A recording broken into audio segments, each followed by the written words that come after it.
Good morning, friends and neighbors. What do you say? It is Wednesday, September 18. Good to see you today. Welcome to the Bill Press Show. We've got a lot going on this morning, and a lot you're going to want to talk about. Don't forget, you can always join the conversation. This is your morning town hall. Get it off your chest early this morning by giving us a call at 866-55-PRESS. Shoot us a note on Twitter at BP Show, or join all of our friends, your friends, on Facebook at facebook.com/Bill Press Show. Yes, and the more we hear about Aaron Alexis, a gunman at the Navy Yard who killed 12 people, the more unbelievable it is that he had a security clearance and that he had access to a military base. Unbelievable that this man with his history of gun violence would have security clearance and access to a military base, and unbelievable that this man with his mental health issues would have been able to walk into a gun store in Virginia and walk out with a gun. Meanwhile, all 12 victims have been identified. They're just ordinary citizens doing their job, supporting their families, working for the government. Most of them in the middle of their careers, gunned down senselessly in this shooting Monday morning at the Navy Yard right near our studio here. In other news, Congress is back in town today, which is really too bad because it's sort of like Back to the Future. Republicans in the House who have already voted to repeal Obamacare 44 times will vote again this week to defund Obamacare, or else they say they are going to shut down the government. Even though Obamacare has already been the law of the land for 3 years, we are being controlled by a bunch of idiots right here on the Bill Press Show. This is the Bill Press Show.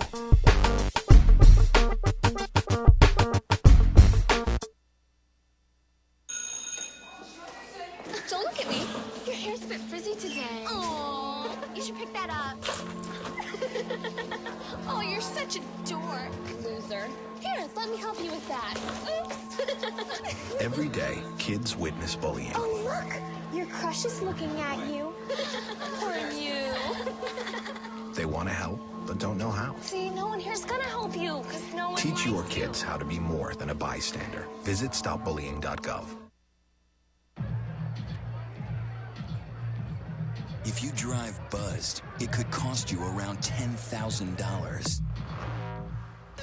You'll face major legal fees, major fines, and steep insurance penalties.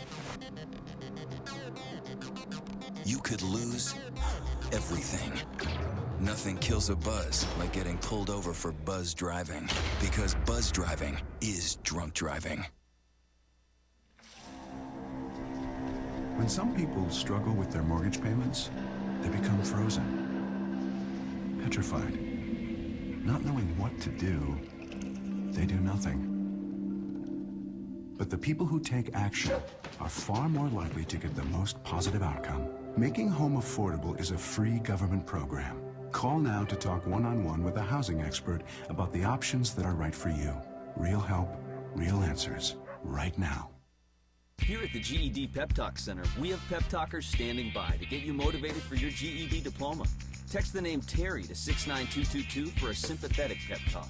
You show people what you really are. Or for a gentle pep talk, text the name Deborah. You know you're going to make people very proud of you. And if that's not enough, text the name Danny for an extreme pep talk. Prove everyone wrong. Show them you're the boss. Get your GED pep talk and find free GED classes. Text the name of the person you want a pep talk from to 69222.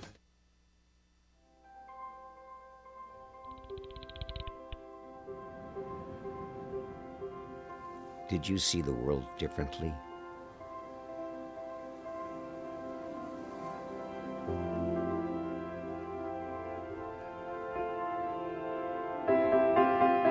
Did you celebrate the victory?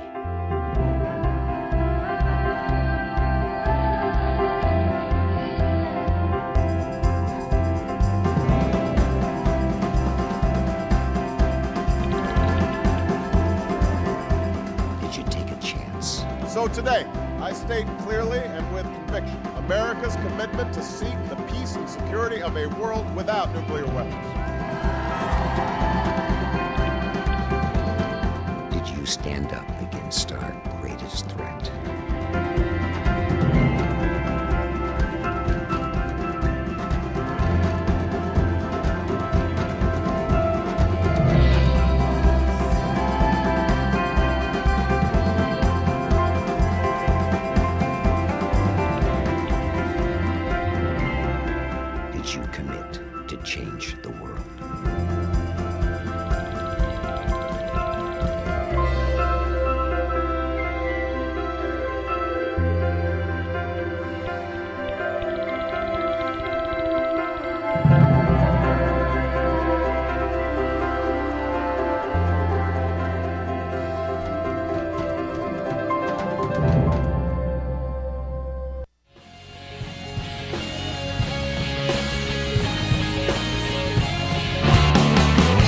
broadcasting around the nation, on your radio, on your TV, and online. This is The Bill Press Show. Republican House members come back to town determined to shut down the government. What a bunch of idiots. Good morning, everybody. Hey, great to see you today. Here we go. Would you believe it? It's a Wednesday, September 18. Where did summer go? Here we go. I guess we're still in summer, technically, actually. Technically, yeah. But it's getting a little chilly in Washington.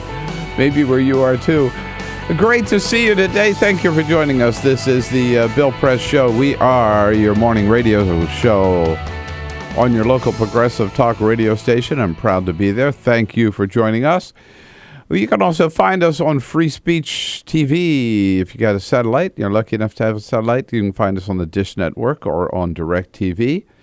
And you're sitting at that computer, the little screen or the big screen. You can also watch the video stream of this show and join in all the conversation.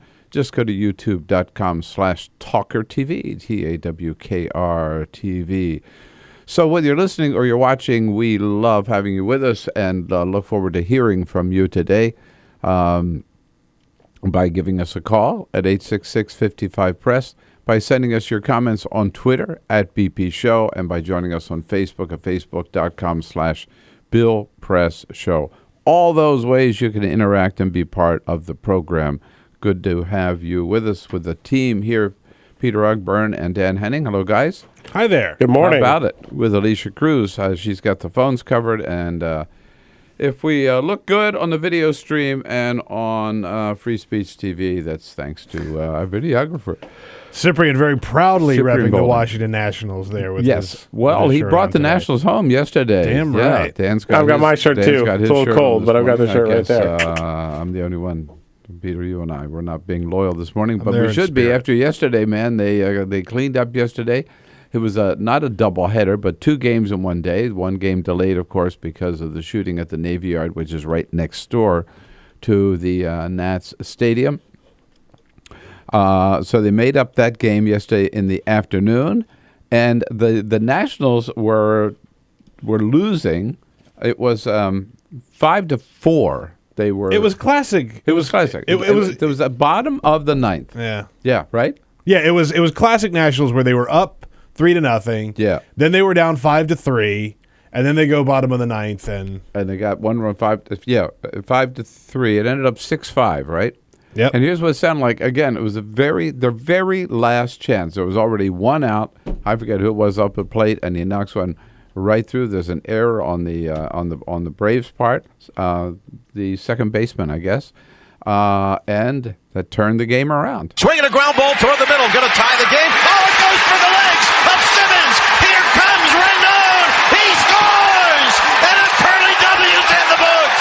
It went right through the legs of Simmons for an error, and the Nationals are mobbing Denard's bed.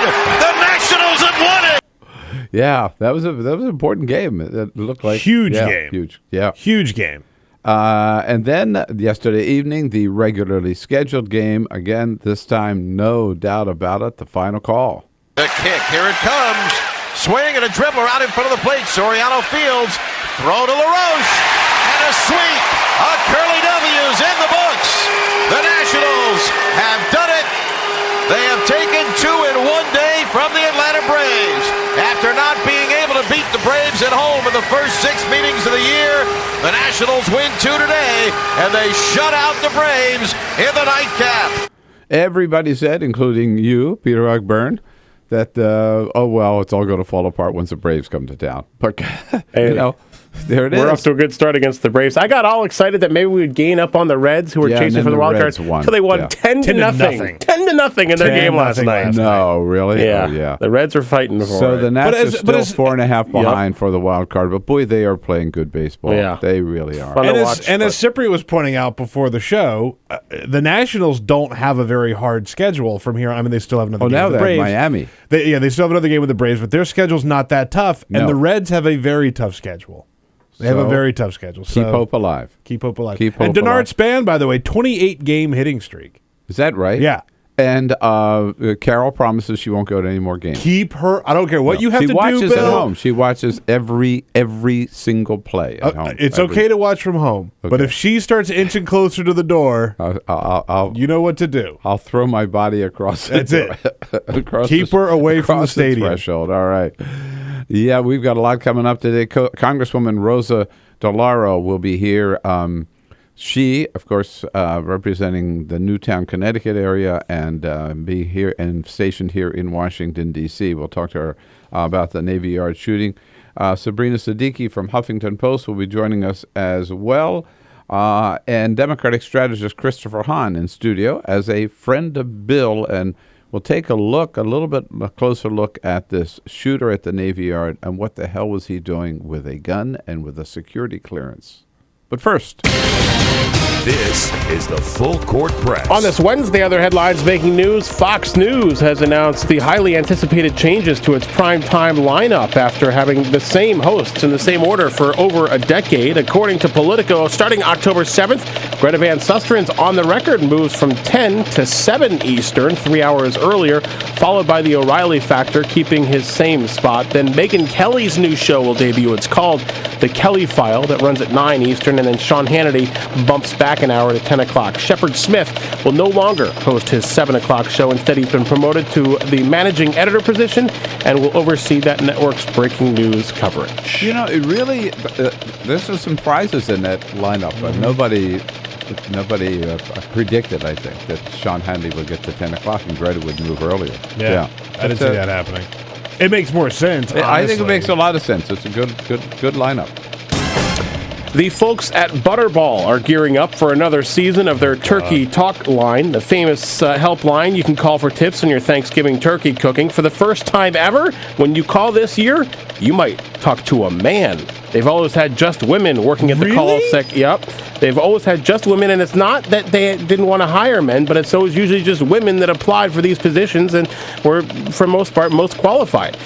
So now they're making an active effort to hire men to fill some of these 60 caller positions. The line has been there for 32 years. I should sign up for 60 callers? Yeah. They've got 60 callers. So people call in and say, what do I do with this turkey? Yeah, and it started Do I have to thaw it before... Do I have to let it thaw before I put it in the oven? Do I have to take the plastic wrapper off? You know what? A couple years ago, I did an interview with one of the people from the Butterball hotline, and you would be surprised at the questions they get. I actually cooked it with the plastic on. I put it in while it was still frozen. Oh, yeah. All kinds of stuff. And what about those things that are like inside in that little bag? Did you leave those in there? Or So they started with 6 people back in like 1980, and now they have 60 people. And this year they'll have some men taking calls. There you go. Peter, you could sign up. I should. And Bill, you like going to Vegas? There's a new act. Vegas. There's a new act headed to the Las Vegas Strip. Britney Spears has signed a 2-year residency deal at Planet Hollywood. So you don't want to go see that? You're not going to be first in line? No? No. She announced this on ABC's Good Morning America and Roy. yesterday. She'll do 50 shows a year. Comes after her brief stint as a judge on Simon Cowell's X Factor. She'll earn $15 million a year at Planet Hollywood. Same thing that Fox was paying her. Oh, my God. Well, you know, she can bring the crowds in. No one else will take her in. Yeah, right, exactly. Oh, boy, yesterday, here, a solemn day in Washington, D.C., both the House and the Senate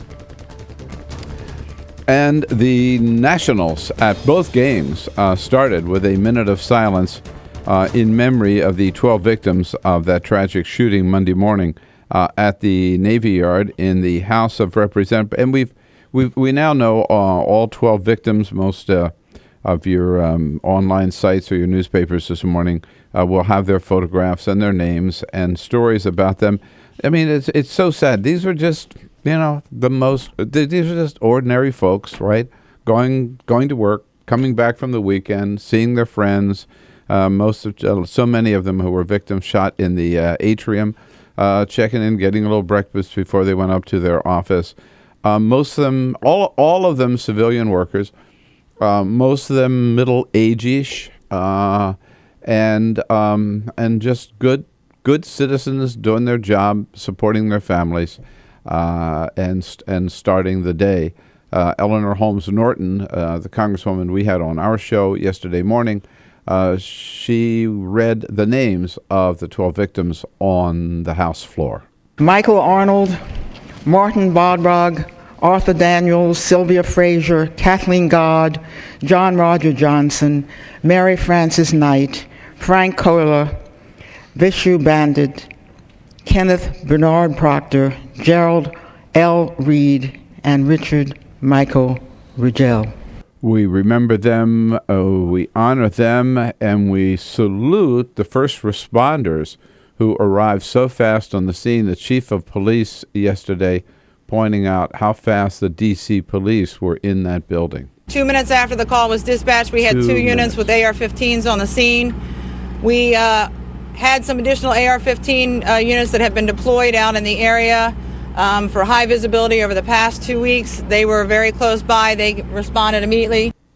And I saw yesterday where the way this works now, they don't wait for the SWAT teams to arrive anymore, right? The first police on the scene, they team up. So you had Park Police, D.C. Police, Navy Police, and they formed teams and they went into that building. That was heroic. And then the Park Police with their helicopter overhead lifting people off the roof. And as the pilot said, they realized they were a great, big, fat, blue and white target. Yeah. Hovering there while they were bringing people up, but they basically went right into the line of fire and did it. And at the same time, we were learning more and more about the gunman, and it's just unbelievable. This Aaron Alexis, first of all, here's a guy that had at least 3 instances where he was arrested for disorderly conduct, 2 of them with gun violence. We talked a little bit about it yesterday, out in Seattle where he shot the tires out of a car. Construction workers had parked in front of his house. Down in Atlanta, he was arrested for disorderly conduct. Don't think a gun was involved there. And then in Fort Worth, Texas, shot his gun, fired his gun twice through the ceiling of his apartment into the apartment of the woman who lived above him. He said it was an accident. Yeah, right. And the fact that this guy with that history of gun violence, unbelievable, that he could walk into a gun store in Virginia and walk out with a shotgun. Walk out, not with an AR-15, which we were originally told, but was able to walk out with an 870 Remington pump action. Actually, he tried to buy the AR-15, but Virginia law, fortunately in this case, says that they won't. That he would have qualified otherwise. Yeah. It was just that he was from out of state. But his gun violence had nothing to do with it, nothing to do with preventing his getting an AR-15. It's just that he didn't live in Virginia. That's unbelievable that he was able to get the gun legally. So the background check, obviously, is full of holes. 2, this guy had a real record of mental health issues, most recently, where he was, before he came here to Washington, he was working for a contractor up in Newport, Rhode Island, at the Navy base there. And he actually went to the police and said, I've got these problems. I'm hearing voices, and I think the people in this hotel where I'm living are using a microwave to send vibrations through me. Hello. And then he checked himself into to the VA hospital for mental health treatment. And still, nothing was done about his security clearance. Nothing was done about his access to a military base. He had access to a military base in Rhode Island, was able to come down here, which he came 3 weeks ago to Washington, D.C., and automatically has access to the Navy Yard.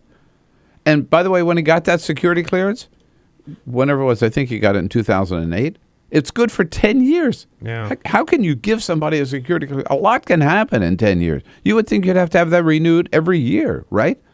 You'd hope. Yeah. I mean, one would just screaming out for, again, tighter and universal background checks and do something about these people who show up, even like him, begging for help, and no red flags raised in our system. And I mean, I couldn't get in the Navy Yard, and this guy could get in the Navy Yard. It's crushing. Crazy. It's so sad because it's just one of these situations, not only because of the victims, but it's one of these things that could have been stopped. If Yeah. the system had been put in place to keep an eye out for this type of behavior, and you have somebody who has gun violence in their past, and you're still letting them have security clearance to a military base and buying buy a gun? guns, Crazy. you could Crazy. stop that. No. You should be able to Absolutely. catch that. And they said that in every case, his problems were just a little below the threshold for where he should have been flagged and kicked out. Well, you know what? Then raise the damn threshold, because obviously it's not good enough or tough enough or high enough.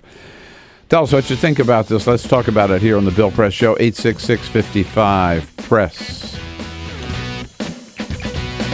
This is the Bill Press Show.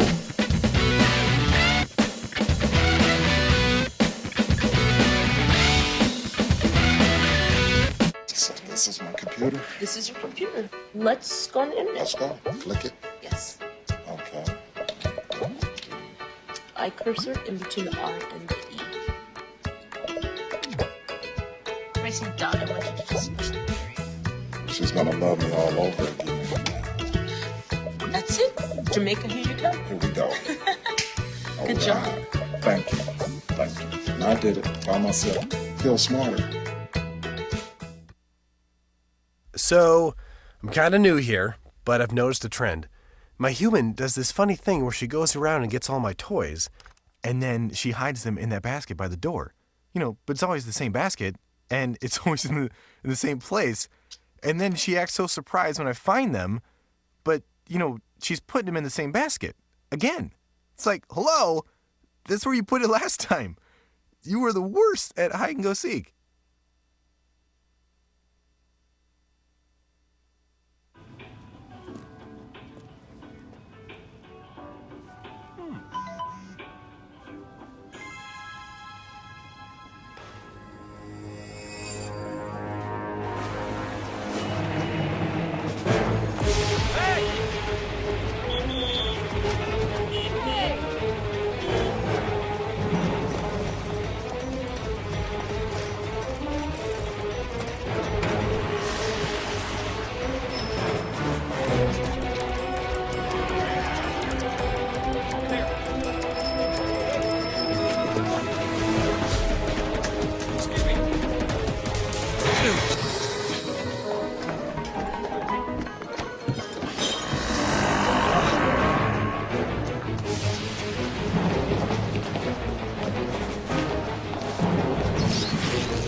So, same time next week? Well, of course.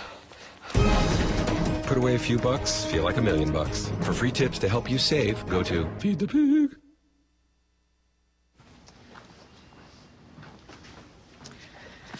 All right. I know this isn't any fun to talk about, but we should. Okay. So who's going to do what? I'll pack the dead batteries. Great. I'll only put what I don't need into a duffel bag. Perfect. That's totally unhelpful. No problem. Meanwhile, I will try to comfort everyone by speaking in a calm voice. And I'll try to get the generator going without any gas. Oh, let's not forget the cell phones, which probably won't work. Right. And who is going to handle supplies? I can forget to do a list for us. Thanks, pal. Well, I think we couldn't be any less prepared. I'm proud of you guys. Talk to your kids about who to call, where to meet, what to pack. Visit ready.gov/kids for tips and information. Hey, thanks for stopping by. You know, I followed your character since the first episode. I'm a big fan. Big fan. Thank you. And listen, your storyline, it makes for incredible TV drama. Thing is, your drug use is very adult content. Too adult for the kids. So I'm gonna have to block you. Oh, man. Yeah. Well, have a good one. You're a nice lady.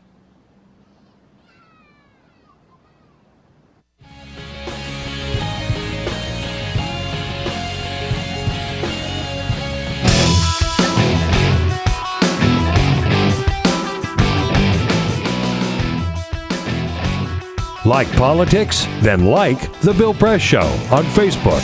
This is The Bill Press Show. Here we go now, 26 minutes after the hour. Lots of questions raised. There was a lot of talk about this at the briefing yesterday. Jay Carney did tell us that after Edward Snowden, the director of intelligence has started a review of how contractors for the government do their vetting and what clearances, how those who work for the contractors, like Edward Snowden and like Aaron Alexis, are able to get their clearances. And in response to the Navy Yard shooting, President Obama has ordered the OMB also to do a further investigation across the board of security clearances. Certainly, something's got to be done. Ralph is watching this on Free Speech TV down in Knoxville, Tennessee. Hey, Ralph, good morning. Hey, Bill. Now, I'm a Braves fan now, so... All right. I couldn't watch what went on last night. I had to, but what's it going to take for these idiots, politicians, to do something about what's going on in this country? We elect them to do a job. Who has such power to keep the people's will, from being done? I mean, well, you make a very good point, Ralph. They always say, well, like on Syria. Well, the American people didn't want to bomb Syria, so we're not going to bomb Syria. Well, 80%, I think it was even 90% of Americans want background check, universal background checks, right? And the Congress won't do it. Yeah, I know. I own guns. I love guns. I've got a permit to carry a gun, but I'd gladly give up my guns if they would do something to stop this madness. Well, you know what, Ralph? I guess they've got to hear more from people like you who are gun owners, responsible gun owners, who realize that this has just gone too far in this country, and that people like Aaron Alexis, you got to keep guns away from people like him, and that has nothing to do with the Second Amendment. It just has to do with it has to do with personal safety and public safety. More of this coming up here on the Bill Press Show. Stay with us. Good to have you with us this morning. This is the Bill Press Show. Don't look at me. Your hair's a bit frizzy today. Oh, you should pick that up. Oh, you're such a dork, loser. Here, let me help you with that. Oops. Every day, kids witness bullying. Oh, look. Your crush is looking at you. Poor you.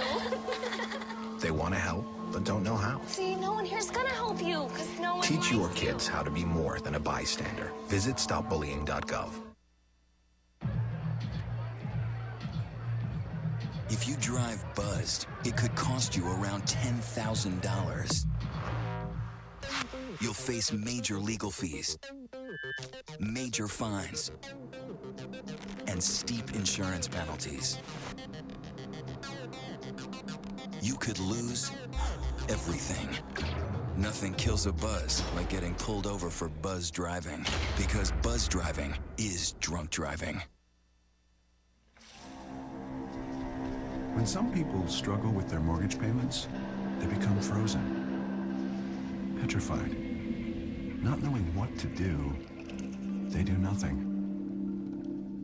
But the people who take action are far more likely to get the most positive outcome. Making home affordable is a free government program. Call now to talk one-on-one with a housing expert about the options that are right for you. Real help, real answers, right now. Here at the GED Pep Talk Center, we have pep talkers standing by to get you motivated for your GED diploma. Text the name Terry to 69222 for a sympathetic pep talk. You show people what you really are. Or for a gentle pep talk, text the name Deborah. You know you're going to make people very proud of you. And if that's not enough, text the name Danny for an extreme pep talk. Prove everyone wrong. Show them you're the boss. Get your GED pep talk and find free GED classes. Text the name of the person you want a pep talk from to 69222.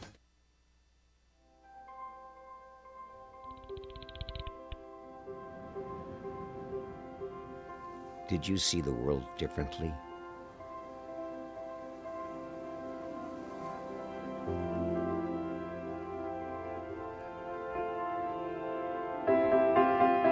Did you celebrate the victory?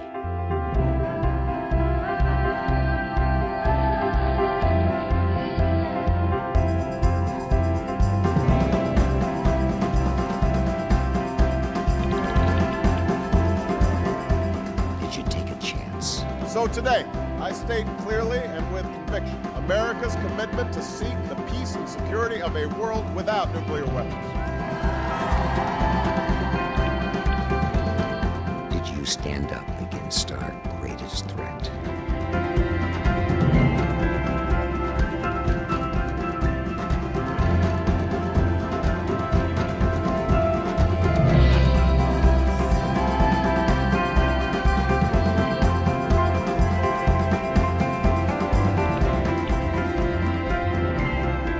Did you commit to change the world?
$6.59.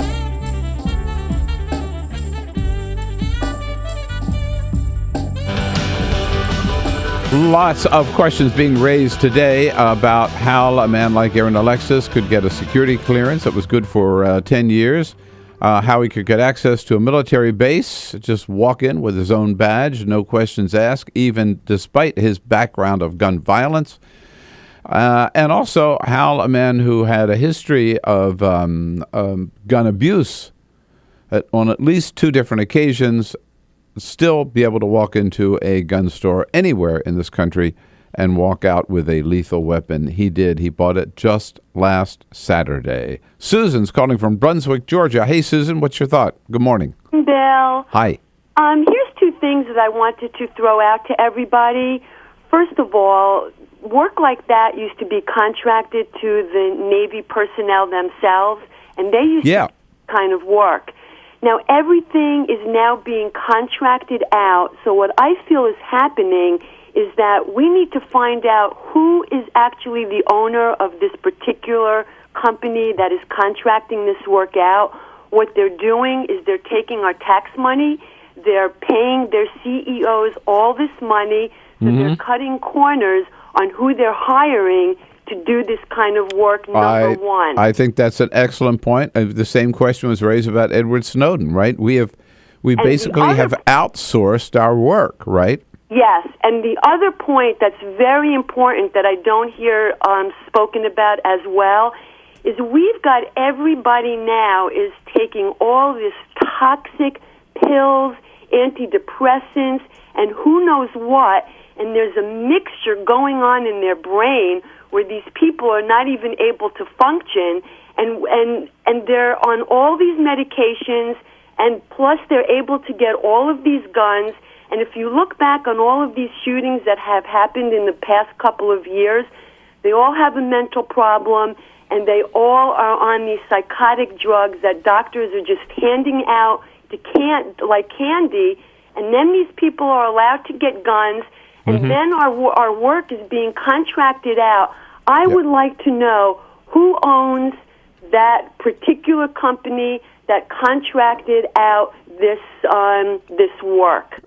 Good to hear from you, Susan, and excellent points. The New York Times reports this morning that the mental issues that Aaron Alexis obviously had, but where he'd been treated but never reported, right, and therefore disqualified, if you will, from this kind of a security clearance, are exactly the same, or at least similar to, what we saw with Jared Lochner, the man who shot Gabby Giffords in Tucson, and also with James Holmes, the shooter at the Aurora, Colorado movie theater. By the way, one other big bit of news. Yesterday, we talked with Arthur Delaney yesterday morning, actually at this time here on the Bill Press Show, about the poverty numbers that were due out yesterday. The Census Bureau did report, and you would think, right, times are good, the economy is improving, unemployment is inching down, the market keeps inching up, so there are going to be fewer Americans living in poverty this year or last year than the year before. No, not the case. Absolutely wrong. Just the opposite.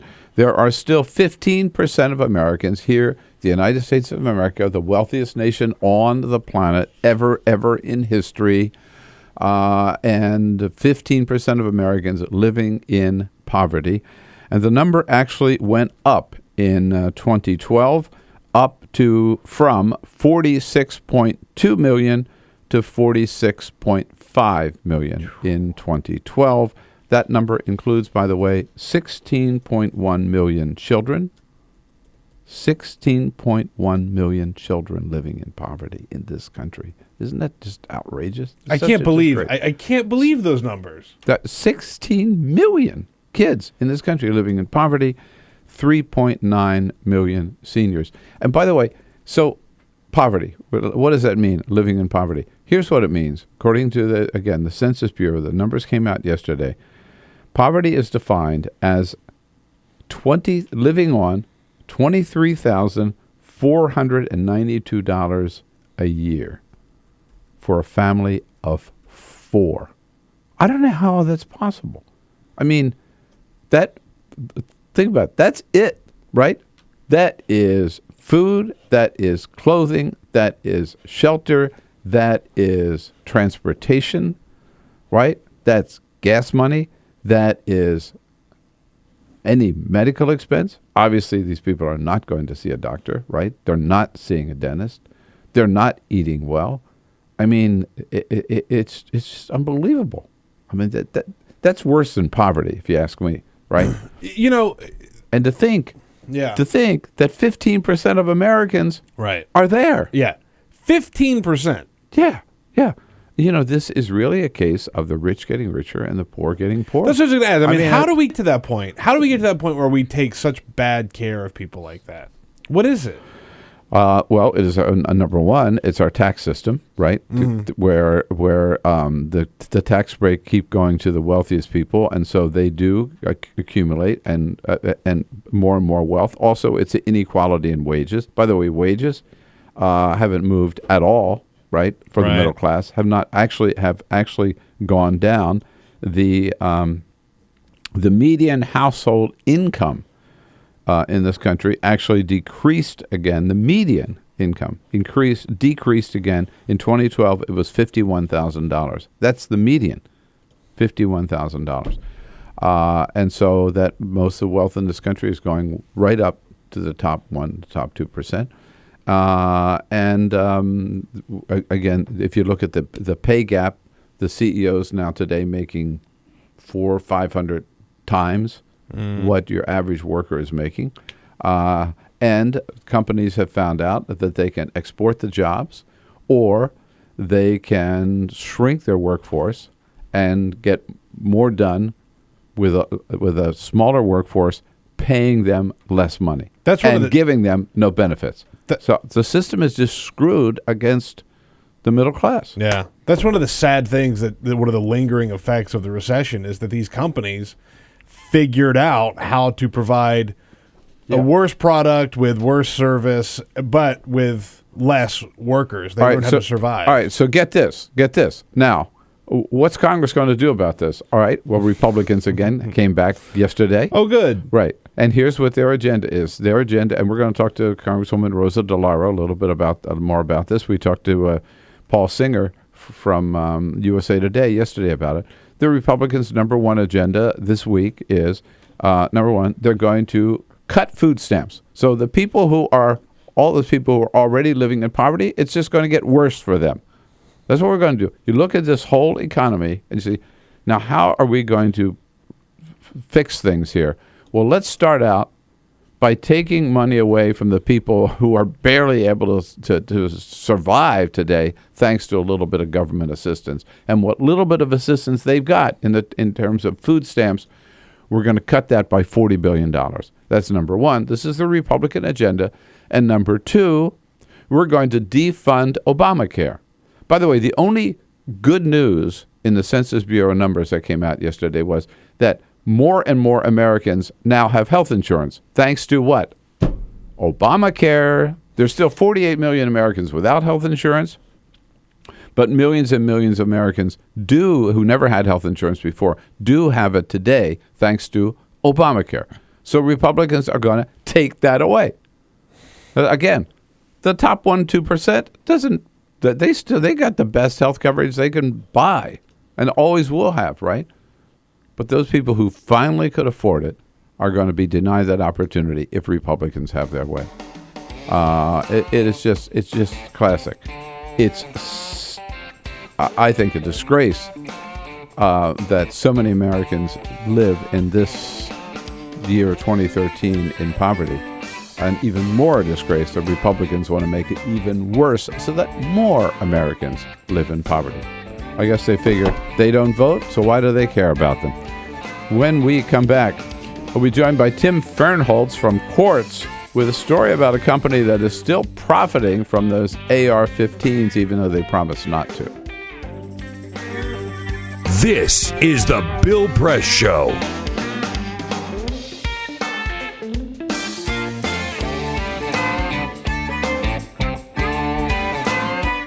This is my computer. This is your computer. Let's go on the internet. Let's go. Click it. Yes. Okay. I cursor in between the R and the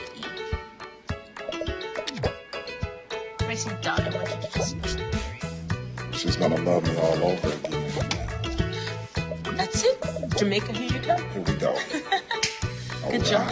Thank you. Thank you. And I did it by myself. Feel smarter. So, I'm kind of new here, but I've noticed a trend. My human does this funny thing where she goes around and gets all my toys, and then she hides them in that basket by the door. But it's always the same basket, and it's always in the same place. And then she acts so surprised when I find them, but, she's putting them in the same basket. Again. It's like, hello? That's where you put it last time. You were the worst at hide and go seek.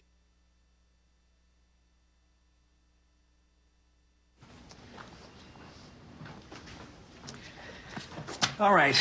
I know this isn't any fun to talk about, but we should. Okay. So who's going to do what? I'll pack the dead batteries. Great. I'll only put what I don't need into a duffel bag. Perfect. That's totally unhelpful. No problem. Meanwhile, I will try to comfort everyone by speaking in a calm voice. And I'll try to get the generator going without any gas. Oh, let's not forget the cell phones, which probably won't work. Right. And who is going to handle supplies? I can forget to do a list for us. Thanks, pal. Well, I think we couldn't be any less prepared. I'm proud of you guys. Talk to your kids about who to call, where to meet, what to pack. Visit ready.gov/kids for tips and information. Hey, thanks for stopping by. You know, I followed your character since the first episode. I'm a big fan. Big fan. Thank you. And listen, your storyline, it makes for incredible TV drama. Thing is, your drug use is very adult content. Too adult for the kids. So I'm gonna have to block you. Oh, man. Yeah. Well, have a good one. You're a nice lady.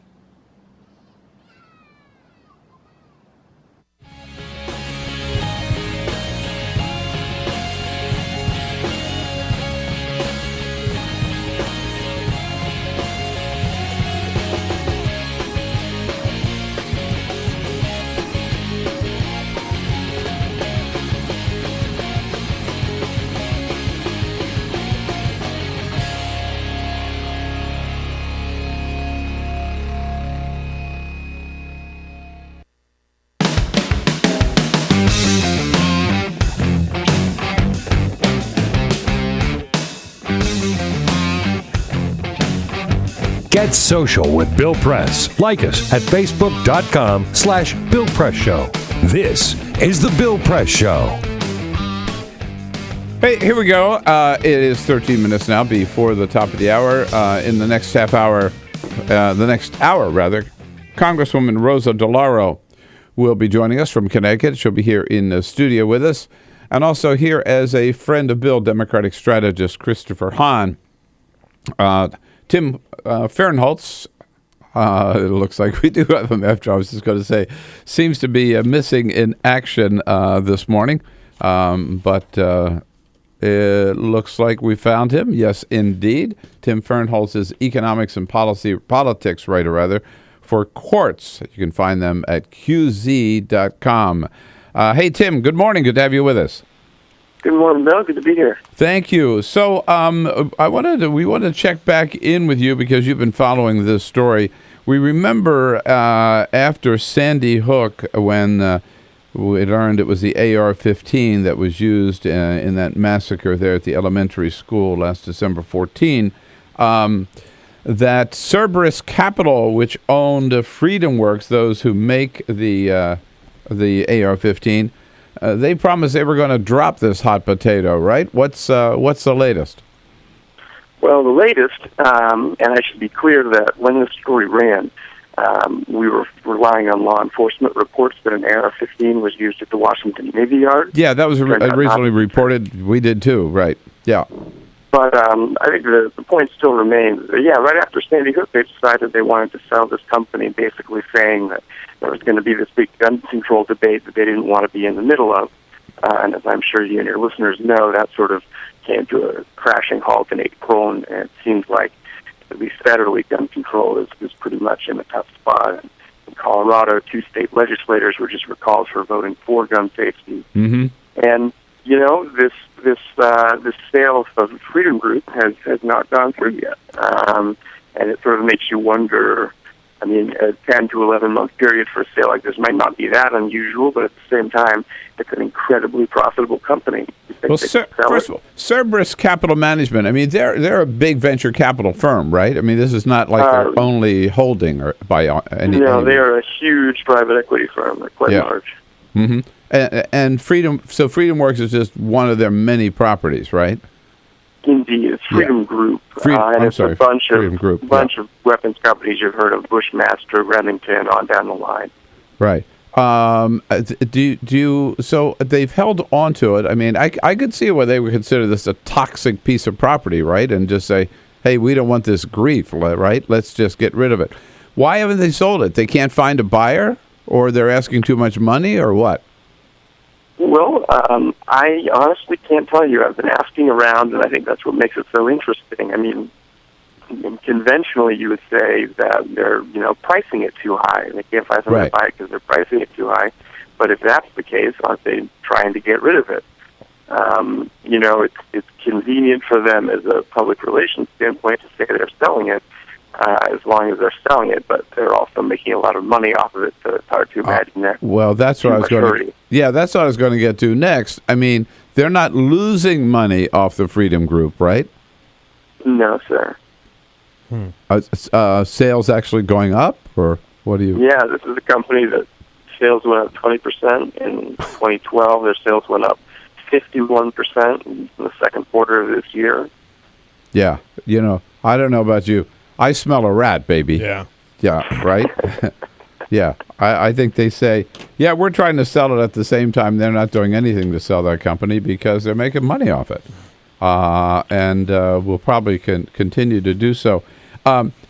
Tim, while we've got you, I want to ask you also about another story of yours that I saw recently.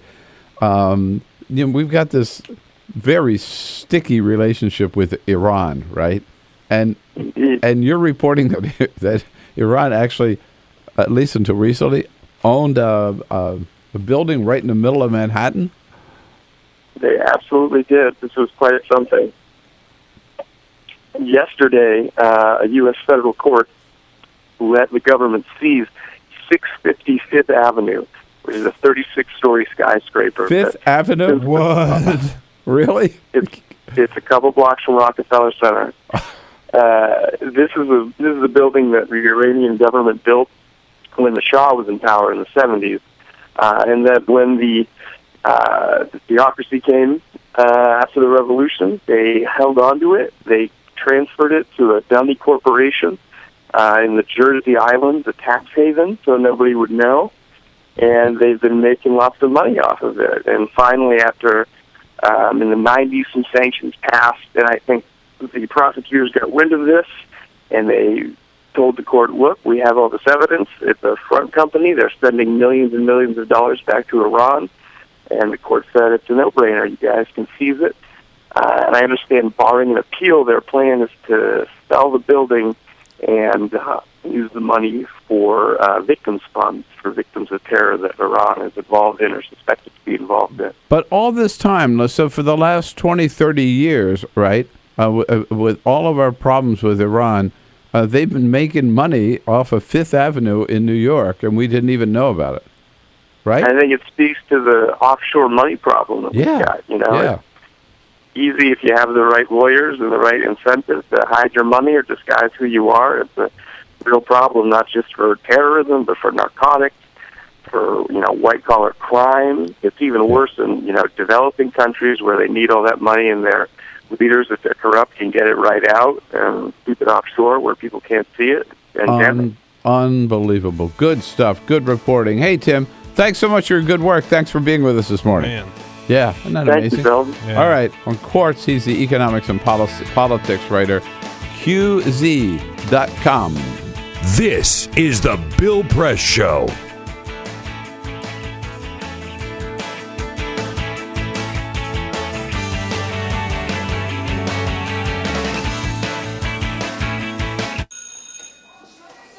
Don't look at me.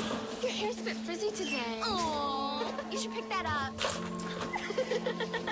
Oh, you're such a dork, loser. Here, let me help you with that. Oops. Every day, kids witness bullying. Oh, look. Your crush is looking at you. Poor you. They want to help, but don't know how. See, no one here's gonna help you, because no one Teach your likes kids how to be more than a bystander. Visit stopbullying.gov. If you drive buzzed, it could cost you around $10,000. You'll face major legal fees, major fines, and steep insurance penalties. You could lose everything.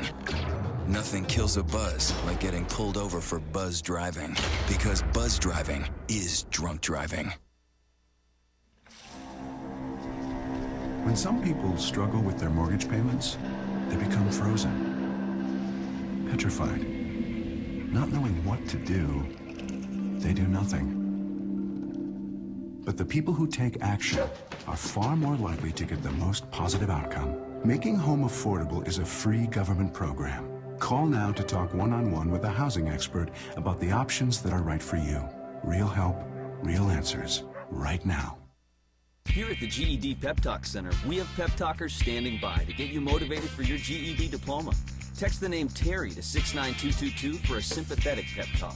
You show people what you really are. Or for a gentle pep talk, text the name Deborah. You know you're going to make people very proud of you. And if that's not enough, text the name Danny for an extreme pep talk. Prove everyone wrong. Show them you're the boss. Get your GED pep talk and find free GED classes. Text the name of the person you want a pep talk from to 69222.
Is the Bill Press Show.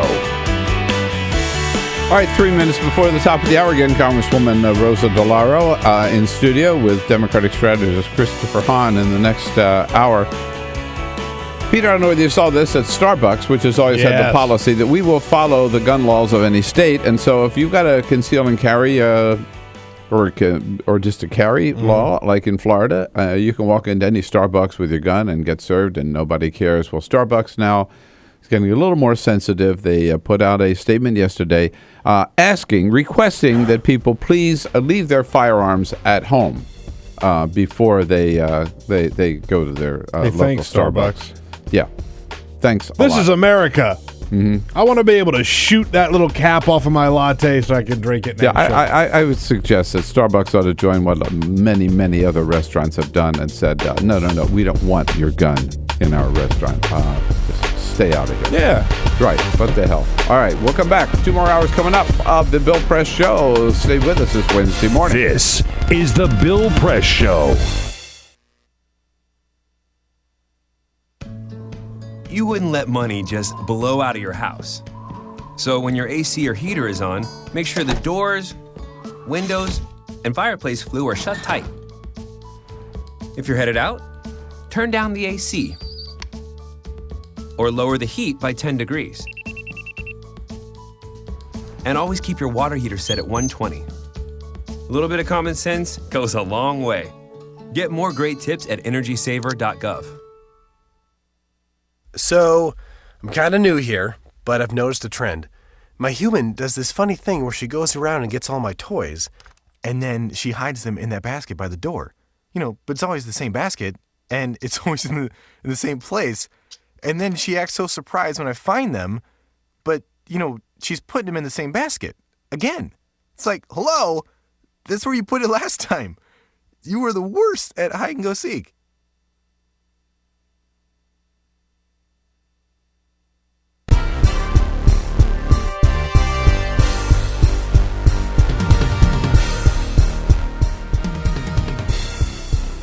Good morning, friends and neighbors. What do you say? It is Wednesday, September 18. Good to see you today. Welcome to the Bill Press Show. We've got a lot going on this morning, and a lot you're going to want to talk about. Don't forget, you can always join the conversation. This is your morning town hall. Get it off your chest early this morning by giving us a call at 866-55-PRESS. Shoot us a note on Twitter at BP Show, or join all of our friends, your friends, on Facebook at facebook.com/Bill Press Show. Yes, and the more we hear about Aaron Alexis, a gunman at the Navy Yard who killed 12 people, the more unbelievable it is that he had a security clearance and that he had access to a military base. Unbelievable that this man, with his history of gun violence, would have security clearance and access to a military base, and unbelievable that this man, with his mental health issues, would have been able to walk into a gun store in Virginia and walk out with a gun. Meanwhile, all 12 victims have been identified. They're just ordinary citizens doing their job, supporting their families, working for the government. Most of them in the middle of their careers, gunned down senselessly in this shooting Monday morning at the Navy Yard right near our studio here. In other news, Congress is back in town today, which is really too bad because it's sort of like Back to the Future. Republicans in the House who have already voted to repeal Obamacare 44 times will vote again this week to defund Obamacare, or else they say they are going to shut down the government. Even though Obamacare has already been the law of the land for 3 years, we are being controlled by a bunch of idiots right here on The Bill Press Show. This is The Bill Press Show.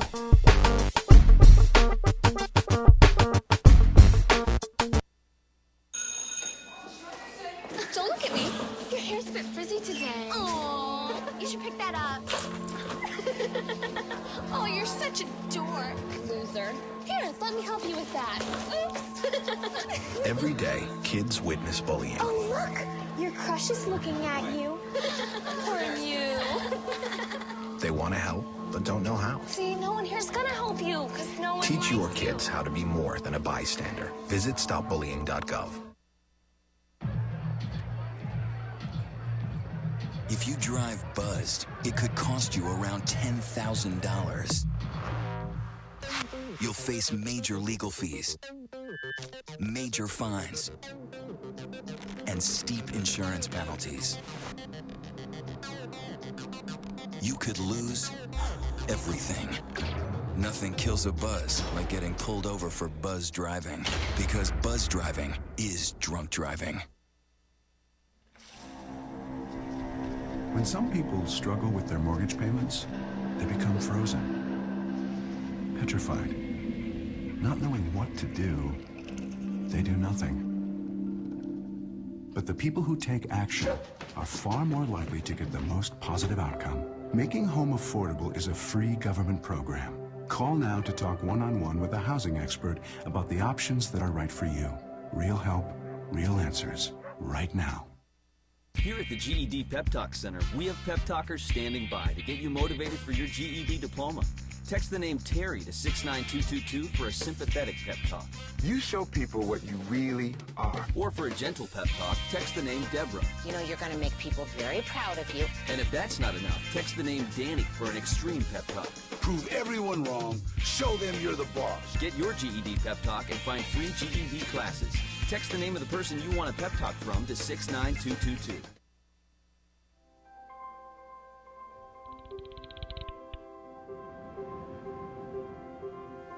Did you see the world differently?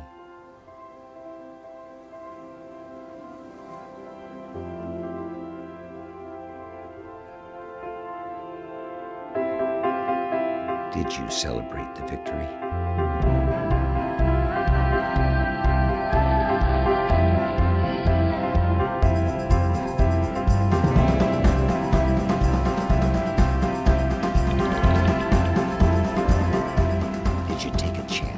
So today, I state clearly and with conviction America's commitment to seek the peace and security of a world without nuclear weapons.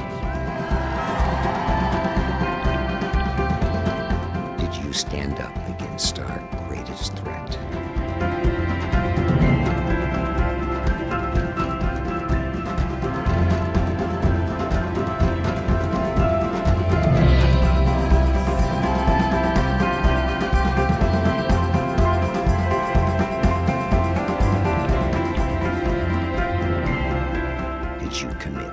Change the world.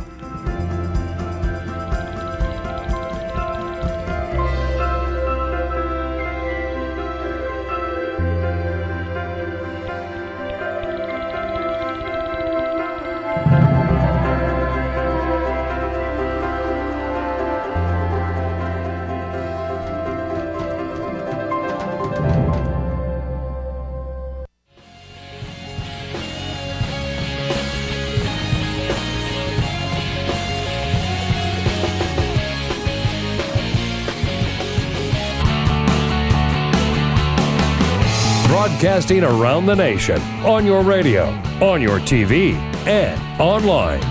This is The Bill Press Show. Yeah, the numbers came out yesterday. 15% of Americans living in poverty. And so Republicans say, hey, let's cut food stamps. Let's make it even worse. Good morning, everybody. What do you say? Great to see you. It is Wednesday, September 18. This is the Bill Press Show, and we are booming out to you live all the way across this great land of ours from our nation's capital and our studio on Capitol Hill in Washington, D.C. Coming to you live on your local progressive talk radio station. God love them, and how lucky you are if you've got one where you live. We're also looking at you on Free Speech TV. If you've got a satellite dish, you can find us either on DirecTV or the Dish Network, Free Speech TV. And we got another option for you, video stream. You can stream us on your computer.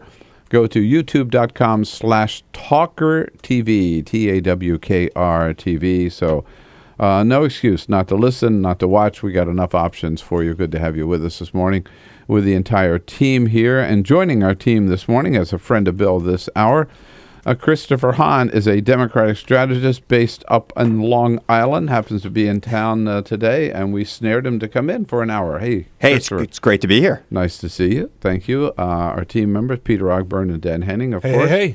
Good morning. Wednesday. With Alicia Cruz. She's got the phones covered, and Cyprian Bolding has us all looking good on the video stream here. Cyprian, we thank you.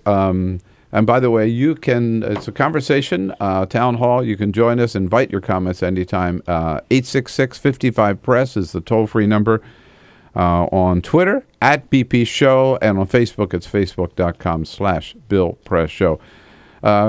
Christopher or Chris, which you prefer? Whatever you want to call me. And Cyprian, I'm sorry I'm making us look bad, with my appearance here. So you do your best with that. Come on now. Thanks. There's a little shine off the dome. A little shine off the dome. But hey, you guys are used to that in DC. That's right. Exactly. Yeah, Cyprian can relate to the shine off the dome. Yeah. Hey, you know what? When it rains, I don't have to worry. Exactly. He's got it. So anyhow, you've done a lot of campaigns. A very, very important race, very interesting race up in Massachusetts for the seat vacated by now Senator Ed Markey, good friend of ours, great guy. Yep. And one of the candidates of the Democratic candidate, Carl Sortino, is an openly gay man whose father is a right-wing Tea Party Republican. And so Carl actually came out of the closet to his father as a liberal Democrat. Might have been the most shocking thing that could have happened. And they made a spot of it. Here's Carl Sortino and his dad. I think they did a pretty good job. I'm Carl Sortino, and I'll never forget that conversation with my dad. That's me. Where I had to come out and tell him. Wait for this. That I was a Massachusetts liberal. And he's proud of it. Dad's in the Tea Party. Damn right. It was bad enough him taking on the big banks and corporations in the legislature. They weren't paying their fair share in taxes. And he wrote the buffer zone law. To protect women entering abortion clinics from harassment. It's going all the way to Supreme Court. I was kind of proud of that. But here's the one that drives him crazy. He wants to go to Congress to take on the NRA and the Tea Party. I won't give up on an assault weapons ban. Or universal background checks, or banning high-capacity magazines. There are some things you don't stop fighting for. Also the right to choose, equal pay for women, and equal rights got him for, out there. Well, everybody. He's been like this for 35 years. It's why I approve this message. And I still love you, Dad. Me too, son. Pretty good job, That I thought. is very effective. Isn't that great? Yeah. That is That's a very. cool. It reminds me of Bill de Blasio's commercial with his kid around the kitchen table. I mean, I think it's fantastic. Yeah. I think that's a great ad. Yeah. Want to talk to you about the New York mayor's race. We'll get into that and a whole lot more. Just on that spot, I love the music, too. Yeah. It sounds like Woody Allen music. Right, Sort of right. old-fashioned kind of. There's his dad sitting in the big chair. Good job. Good job. We'll get into the news of the day, and then Congresswoman Rosa DeLauro joining us at the half. But first, Dan said the big This headline. is the Full Court Press. Other headlines making news on this Wednesday. This season's Super Bowl in New York City is shaping up to be an expensive one. The NFL announced yesterday the prices for premium seats will double over what they cost in New Orleans last year to an expected $2,600 a piece. It also guarantees access to concourse restaurants to warm up in during the outdoor game. The NFL says it is trying to close the gap between ticket face values and what they get on the secondary market. The cheapest general admission seats will cost somewhere between $500 and $1,000. Can't Chris Christie do something about that? Here's the thing they don't tell you about the Super Bowl. The last place you want to be to watch the Super Bowl is in the actual stadium. I don't know. I went when the Giants played New England in Indianapolis. Okay. I first of all, that stadium was beautiful. The city was great. The ticket was $900. Face value, $900. So, but I'm a Giant fan, and it was a once-in-a-lifetime opportunity. I took the opportunity to do it. I got gouged at every turn. I was staying in a little tiny hotel room in Indianapolis. It cost me like $500 a night. Yeah, of course. It was, but it was well worth it to see the thing Giants is, win. like most of the seats there, like the majority of the seats at the event are given away to corporate sponsors and things like that. So it's not like a fan atmosphere. Oh, really? Yeah. It's not, but if your team makes it there, I don't have to worry about spending that money. Exactly. Well, it's going to be cold too, so there is that. Nothing like New Jersey in January. Fox News has announced the highly anticipated changes to its evening lineup. According to Politico, starting October 7th, Greta Van Susteren moves her show from 10 o'clock to 7 Eastern to start their primetime lineup, followed by the O'Reilly Factor in its same 8 o'clock spot, then Megyn Kelly's new show called The Kelly File, followed by Sean Hannity moving an hour later at 10 o'clock. Shep Smith, who had been on the air at 7, will no longer host that show. Instead, he will oversee the network's breaking news coverage. He does keep his afternoon time slot, though. You're a former contributor to Fox. Yep. I think this is a good lineup for them. Megyn Kelly is probably one of the most talented people at Fox. I did her show for 3 years, almost every Wednesday. I think she's going to be great. I was there on election night when she had that great TV moment. She should have won an Emmy for that. I mean, it was fantastic. And I think what she said to Karl Rove really, woke up a lot of Republicans. And I think it woke up the network, and it woke up a lot of people to her talent. I think she's going to be great there. I plan on watching it, and I hope I'm on it a lot. Do you hear that, Megan? And as far as Greta goes, I mean, Greta's a really good friend. Greta and John will have a lot more dinners at the Palm now because she'll be finished at 8 o'clock. Exactly. Just head right over to the Palm. And the Kennedy family is expanding this fall. Former 8-term Congressman Patrick Kennedy of Rhode Island, son of the late Ted Kennedy, will welcome a baby girl to the world around Thanksgiving with his wife, Amy. It'll be their second child. They already have a 2-year-old boy named Owen. They now live in New Jersey. No plans, no word on any plans of ever running for office again. That kid has just been given a free pass for life, being born I don't in know. this world with the name Kennedy. I don't know. There's so many Kennedys now. That pass is getting less free, I would think. Might need to get a radio show. All failed politicians. That's where they end up. So let's talk about a successful pod. Bill de Blasio's done our show several times. Love him. Certainly the most liberal candidate in the race in New York. Absolutely. Were you surprised that he won the primary? Well, I wasn't surprised at the end. I was surprised in late August when it was very clear to us that he was going to win. We all thought that Christine Quinn, here's a guy, Bill de Blasio, who is so far to the left that he beat a lesbian with the gay vote in New York City. It's just quite amazing to me. He ran a very effective campaign. His family was just to die for. People loved seeing his son on the air talking about his dad. And look, he's faced some real problems in New York, and I think he's gonna win this election. I think, look, Joe Lhota, who's the Republican candidate, is not that extreme. In fact, he's probably very Bloomberg-esque in his politics. He seems to be kind of a loose cannon, though, isn't he? No, I mean, he's made some statements. I've worked with Joe over the years. I worked with him after 9/11 when I worked for Senator Schumer. I worked with him in his capacity as head of the MTA in New York City.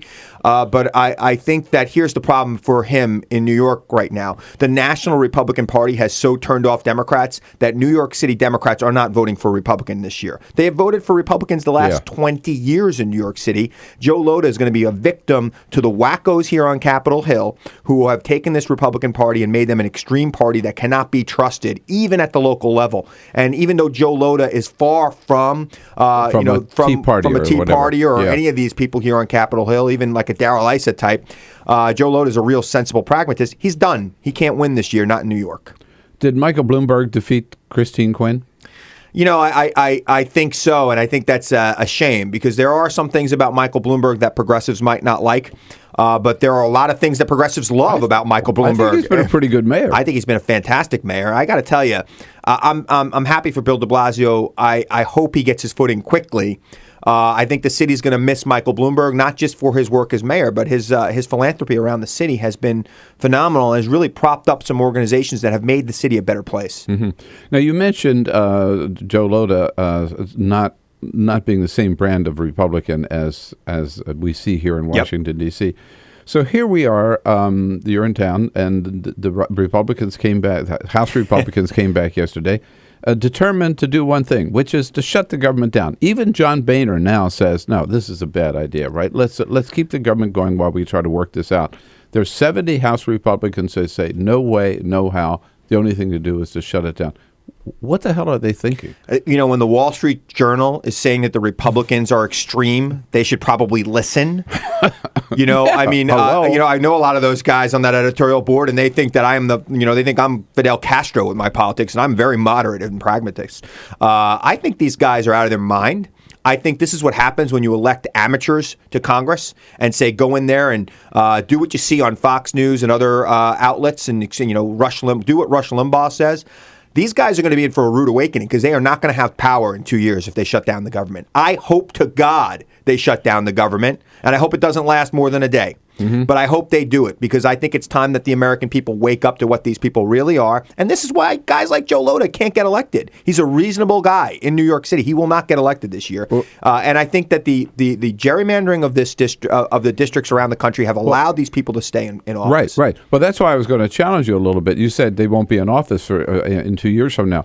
Well, Republicans may not have the White House, but those members of Congress will probably be in office because these districts won't change for another 8 years. Well, there are enough seats where Obama won, but the Republican House member held on, where I think my good friend Congressman Steve Israel from Long Island, I might add, who heads up the DCCC, who is great. I think he's going to go after him, and I think he's going to win some seats back for the Democrats, especially if he got an issue to run on. He got 8 seats last year. I mean, the headline is that the Republicans held on to the House, but they lost just 8 barely. seats. Just barely. I mean, he's got to win about 12, 13 more seats, and he's going to take the House. And I think there's 20 seats that'll be in play this year. So Some of them will be Democratic. Do you think people are finally waking up to the fact that the extremists are really running the shop in the United States Congress? I think that they are, and I think that there are some Republicans who have been in Congress a long time, who have been Republicans who came to Washington to actually do things, who are getting annoyed by it. And I think that there's going to be a real rift if this goes down this week or next week or in the coming weeks. We're going to see a real rift between those people. We're going to see some of those guys breaking off and voting with Nancy Pelosi and making some changes here. That'll be exciting. It's got to happen. There are some people that have got to be fearing for their seats, especially if they're anybody from a blue state who are going to have resources put against them in an election. They're going to say, you know what, enough's enough. I've gone down this road, and I think. But we need? I think I just jump. I think we need more. You and I can say this until we're blue in the face, right? We need more mainstream Republicans who have the balls to stand up and say, this is wrong. We've got to stop this. Now, Karl Rove gets there a little bit, and then he feels he's got to raise money. Yeah, exactly, right? But I don't know who those people are,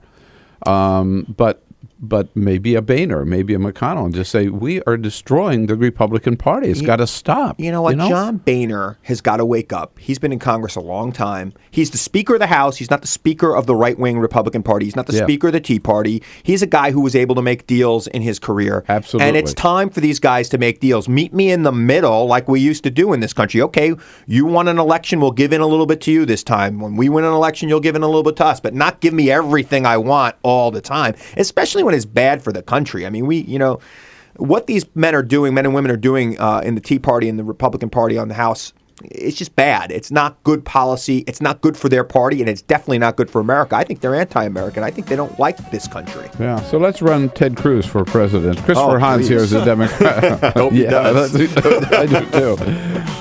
With Michelle Bachmann as his vice presidential running mate. Could you imagine? From our lips to God's ears, right? Christopher Hahn here is Democratic strategist here as a friend of Bill. Any comments, your questions, jump in the conversation here at 866-55-PRESS. Follow us on Twitter at BP Show. This is The Bill Press Show. So this is my computer. This is your computer. Let's go on the internet. Let's go. Click it. Yes. Okay. I cursor in between the R and the E.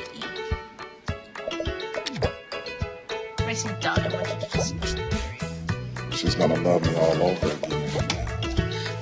That's it. Jamaica, here you go. Here we go. Good job. Thank you. Thank you. And I did it by myself. Feel smarter. So, I'm kind of new here, but I've noticed a trend. My human does this funny thing where she goes around and gets all my toys, and then she hides them in that basket by the door. But it's always the same basket, and it's always in the same place. And then she acts so surprised when I find them, but, she's putting them in the same basket. Again. It's like, hello, that's where you put it last time. You were the worst at hide and go seek.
So, same time next week?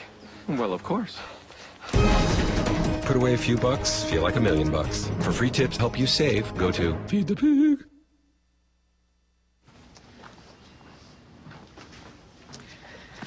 All right. I know this isn't any fun to talk about, but we should. Okay. So who's going to do what? I'll pack the dead batteries. Great. I'll only put what I don't need into a duffel bag. Perfect. That's totally unhelpful. No problem.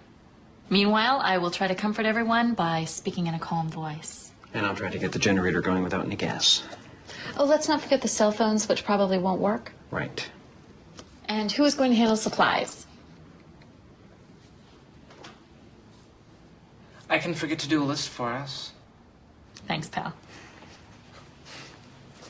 Well, I think we couldn't be any less prepared. I'm proud of you guys. Talk to your kids about who to call, where to meet, what to pack. Visit ready.gov/kids for tips and information. Hey, thanks for stopping by. I followed your character since the first episode. I'm a big fan. Big fan. Thank you. And listen, your storyline, it makes for incredible TV drama. Thing is, your drug use is very adult content. Too adult for the kids. So I'm gonna have to block you. Oh, man. Yeah. Well, have a good one. You're a nice lady.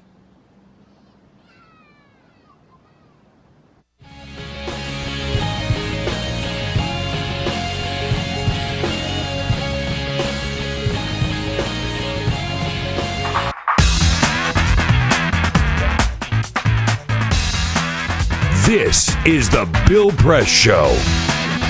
25 minutes after the hour now here on this Wednesday morning, September 18, the Bill Press Show. Joining us at the half hour, Congresswoman Rosa DeLauro from Connecticut. We'll talk about food stamps. We'll talk about gun safety with her, too. In studio with us is a friend of Bill this hour, Democratic strategist Christopher Hahn, hailing from up on Long Island. We don't hold that against you. Some of our best friends, like you mentioned, Steve Israel, coming from Long Island. What about this in terms of, we're talking about government shutdown. You would think that maybe the members of Congress would come back and say, oh, my God, we had a mass shooting right here within a half a mile of the Capitol. Maybe we should go back and do something about gun safety in this country? They're not going to, right? No, they're paralyzed by it. And, the NRA is a very effective lobbying group. Of course, they're going to be quiet for another 3 weeks. We're not going to hear from Wayne LaPierre or any of the nuts in that group for the next couple of weeks. But, they'll stand behind the Second Amendment, which I have said and I've written about. I believe it was from a different era. Jefferson believed that the tree of liberty should be refreshed from time to time with the blood of patriots and tyrants. And the Second Amendment was about political power. Not about hunting, not about sportsmen, not about clay shooting, not about self-protection, but about overthrowing the government. And I think that the Second Amendment is past its prime. And I know that the Supreme Court disagrees with me on it, and they've said that it does extend to self-protection. But the Supreme Court is wrong, and they've been wrong before. And I think that we have to take a real hard look at that in this country. I don't think anybody, if you polled in America, I'm sure there's maybe 5% of the Tea Party wings that might say, yes, we should use Second Amendment remedies to overthrow the government if we believe it's tyrannical. But most of us agree in this country that the reason why the American experience has been so successful over the last 220 years is that we haven't had many violent insurrections in this country. And that's what the Second Amendment is there for. It's for violent overthrowing of the government. And I don't believe in it. Does the NRA believe in it? Wayne, please tell me. Do you believe in overthrowing the government? I want to know. Somebody, it's really time somebody challenged that amendment instead of just, kind of worshiping it. If I can, I want to take a quick moment here to say hello to Elia. Elia is calling from Aurora, Illinois on WCPT. Oh, wow. Hey, Elia, good morning. Yeah, what's your point? Good morning. No, I just wanted to say that you guys are talking about the Tea Party, and basically their goal, the fact that they're not embracing any policies that are beneficial for the government is because they're basically anti-government. Every policy that they would embrace would be they're basically just pro having no government, having no authority over them to tell them what they can and cannot do. But and then they're telling Democrats that they're crazy for that. Look, I think you're absolutely right. You made that point, Christopher. I mean, they are anti-government, anti-American as far as I'm concerned. They are, and they want a government so small they could drown it in a bathtub. And unless it kills people, they don't want to spend money on it. Right, exactly. And but look, there have always been extremists like that. The difference today is they are in charge. They are running the Republican Party. Wow, I'm telling you. If things get any better, we'll ask Congresswoman Rosa DeLauro in the next segment. This is the Bill Press Show. Don't look at me. Your hair's a bit frizzy today. Oh, you should pick that up. Oh, you're such a dork, loser. Here, let me help you with that. Oops. Every day, kids witness bullying. Oh, look. Your crush is looking at you. Poor you. They want to help, but don't know how. See, no one here's gonna help you, because no one Teach your kids how to be more than a bystander. Visit stopbullying.gov. If you drive buzzed, it could cost you around $10,000.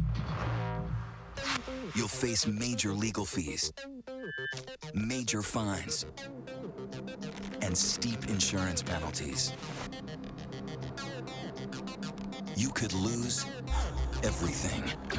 Nothing kills a buzz like getting pulled over for buzz driving, because buzz driving is drunk driving. When some people struggle with their mortgage payments, they become frozen, petrified. Not knowing what to do, they do nothing. But the people who take action are far more likely to get the most positive outcome. Making home affordable is a free government program. Call now to talk one-on-one with a housing expert about the options that are right for you. Real help, real answers, right now. Here at the GED Pep Talk Center, we have pep talkers standing by to get you motivated for your GED diploma. Text the name Terry to 69222 for a sympathetic pep talk. You show people what you really are. Or for a gentle pep talk, text the name Deborah. You know you're going to make people very proud of you. And if that's not enough, text the name Danny for an extreme pep talk. Prove everyone wrong. Show them you're the boss. Get your GED pep talk and find free GED classes. Text the name of the person you want a pep talk from to 69222.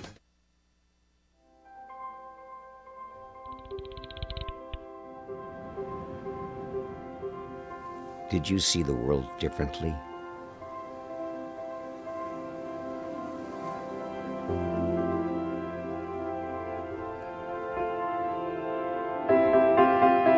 Did you celebrate the victory?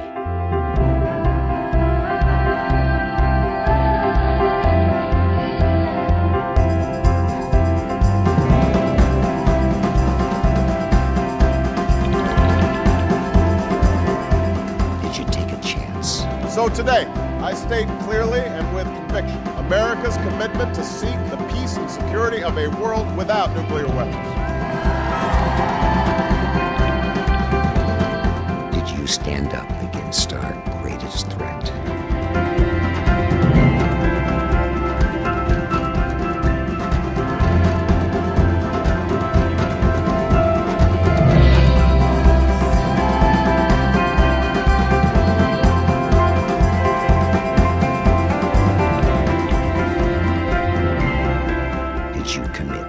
Change the world.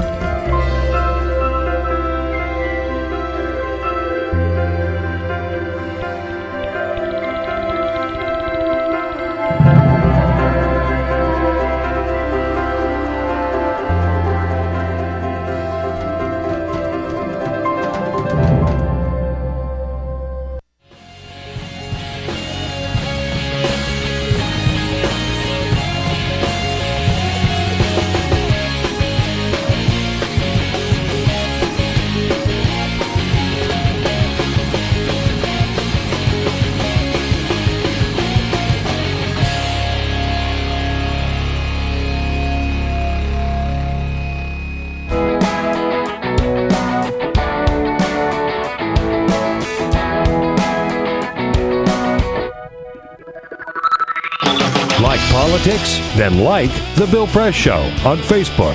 This is The Bill Press Show. Here we go, 33 minutes after the hour now on a Wednesday, September 18. It is The Bill Press Show, and that's me, and we're coming to you live from our nation's capital in our studio right here on Capitol Hill. We're so close to the Congress that you just never know. On their way to work, members of Congress just stop by to say hello, have a cup of coffee. This morning, Congresswoman Rosa DeLauro joins us in the studio. Nice to see you, Congresswoman. It's wonderful to be with you, Mr. Press. Welcome back. Welcome back. You. And, of course, Christopher Hahn remains with us. Democratic strategist, as a friend of Bill, up from your part of the world, not that far away. From right across the Sound. Right across Long Island Sound, right. Exactly. Something that we share. Congressman, on a sober note, I mean, one of the last times we've talked was your district in Connecticut right next to Sandy Hook, and we talked about that horrific tragedy up there, and here we go, and this one... Half a block away. I'm a half a mile right from our studio. The shooting at the Navy Yard on Monday. Are we finally going to get any action out of Congress on this issue of gun safety? I wish I could answer that question for you, Bill. First of all, our hearts are broken again, and these families. You watch the interviews, and it's just heart-wrenching. That this would happen again, but it continues to happen. And then we have a lot of notoriety around it. We have all the discussions that come up, and then they fall flat and nothing happens. There are still, tremendous lobbies out there that, don't want us to move forward. I heard Christopher say earlier, we'll talk about Second Amendment rights. We'll do all these things again. And you have to have the will to act here. This will continue to happen. We will have a continued loss of life. There will be continued violence unless we are looking at how, in fact, we begin to curtail the gun violence, look at simple remedies like background checks, put into place a really a formidable structure with regard to assisting with mental health services in this nation. It does not exist at the moment, and even when there is some sort of a recognition, and then how, in fact, do we allow someone who may have had difficulty in this area to purchase a firearm? So. No. We can't keep having the same debate over and over and over again. There has got to be a willingness to act. Absolutely. And at the moment, there is no willingness to act. And you raised the mental health issue, and this has been a long suit of yours. You've been working on this for years and years, and I wanted to ask you because this guy, Aaron Alexis that we know now, I mean, he knew he had problems. He went to the authorities in Rhode Island just within a month or so ago and said, I'm hearing voices.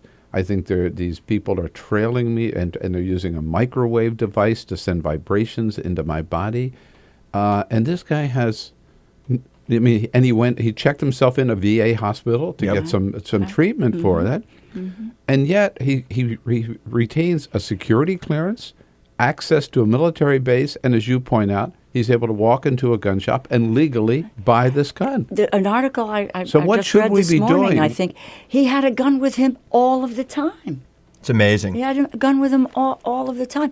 He fired into a ceiling in one place where he was living. The woman there talked about how fearful that she was. He's also had other incidents, and that somehow this was not cataloged somewhere, that when he went to purchase, if he went to purchase, and the details are still coming out, an AR-15 or whatever it is that there was something that popped up. It's the Republican Party's supremacy of the Second Amendment. None of the other amendments matter as much to them as the Second Amendment. They'll interfere with your, right to search and seizure at the drop of a hat. But the Second Amendment needs to be absolute in their mind because they say it protects all the other amendments, which, in 1787, maybe that was true, but it's 2013. So the political will has got to exist. I think the public is with us, and I think the public is probably... they're so discouraged. They are so discouraged and fed up. So, I mean, you can't say that everybody who has mental problems is at all. Is a violent person, right? Exactly. Who's going to use a gun. Right. But there are some people within that system, right, who get to a certain. I mean, the way it exists today, as I understand it, unless you are involuntarily committed to a mental institution, you do not with a background check. You don't. You can still purchase a gun, right? So it's the way it goes. It's the way it goes. So we start there by tightening up the background check, and then also providing more treatment, more care. Well, it is about care, the recognition of that. When we talked about, Newtown, and that tragedy. There has to be built into our education system and our healthcare system the resources to provide mental health services. It's about 67% of adults who have mental health issues are unable to get treated. The numbers are higher for children. And why? And when I'll move to the budget issues, the sequester issues. When you're looking at funding for SAMHSA, for the Mental Health Service Agency, being cut back, and by people who will defend the Second Amendment rights, talk about going and moving toward mental health services, and then cutting off the funding and the resources for mental health services. There is no political will at the moment to make the change. And I reach out to the public in this regard. There has got to be an outcry and rage about this. Because and I know, and Christopher knows, the institution responds to external pressure. Absolutely. It's the only thing it responds to. Yeah. And unless you've got the strongest external pressure, then it will drift along. But here's my fear, and it came up yesterday at the White House briefing, and a couple of us reporters asked Jay Carney about this, is that the public may be at a point where they're accepting this as the new normal. I mean, you have Aurora, Colorado. Yeah. You've got Newtown, Connecticut. Tucson, and as several of our callers made the point to yesterday morning, the first day, the day after the Navy Yard shooting, who called to say, if we didn't do anything after Newtown, we're not going to do anything after the Navy Yard. Now, when we get to that point, that's pretty sad. Yeah. Well, that's true. And, look what further dampens this effort. Well-meaning, good people in Colorado vote to strengthen their gun laws. Yeah. And 2 people were recalled. I wonder if they would have been recalled if the election was held today.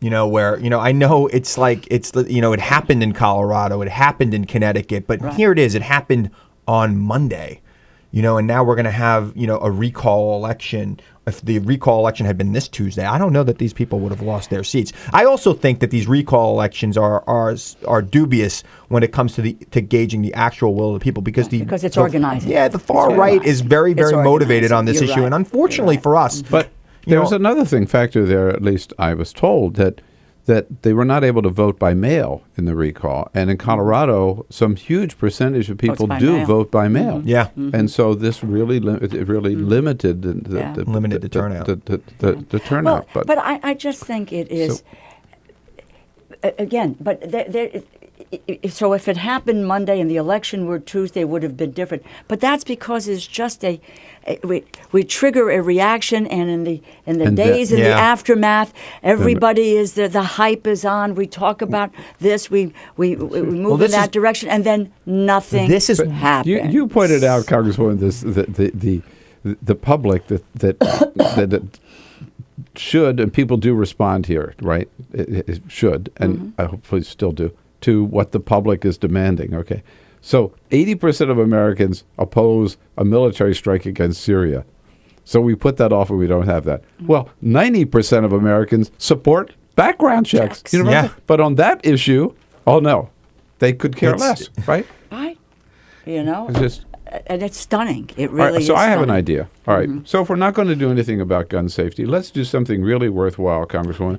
Let's cut food stamps. Oh my gosh. Oh yeah. Absolutely. Now that's $40 billion. This is $40 billion. This is the other agenda. And I want to hear more about what we can do maybe about that, particularly in light of the poverty numbers, the new ones that came out yesterday. Congresswoman Rosa DeLauro in the studio with us, with Christopher Hahn, Democratic strategist, well, we're 3 talkers here, but you can join the conversation here. We'll try to get a word. You try to word in edgewise. Give us a call at 866-55-PRESS. This is the Bill Press Show.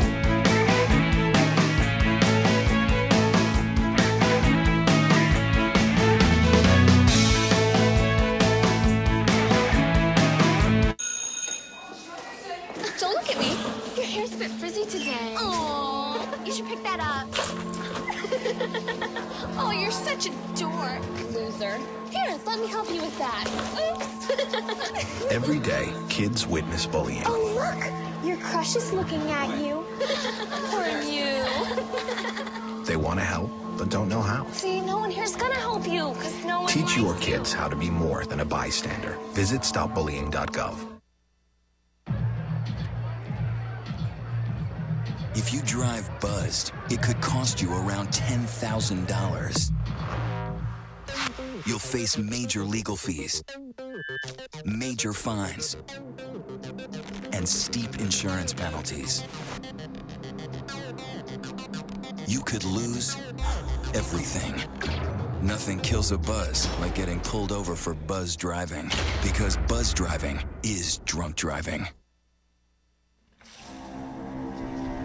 When some people struggle with their mortgage payments, they become frozen, petrified. Not knowing what to do, they do nothing. But the people who take action are far more likely to get the most positive outcome. Making home affordable is a free government program. Call now to talk one-on-one with a housing expert about the options that are right for you. Real help, real answers, right now. Here at the GED Pep Talk Center, we have pep talkers standing by to get you motivated for your GED diploma. Text the name Terry to 69222 for a sympathetic pep talk. You show people what you really are. Or for a gentle pep talk, text the name Deborah. You know you're going to make people very proud of you. And if that's not enough, text the name Danny for an extreme pep talk. Prove everyone wrong. Show them you're the boss. Get your GED pep talk and find free GED classes. Text the name of the person you want a pep talk from to 69222.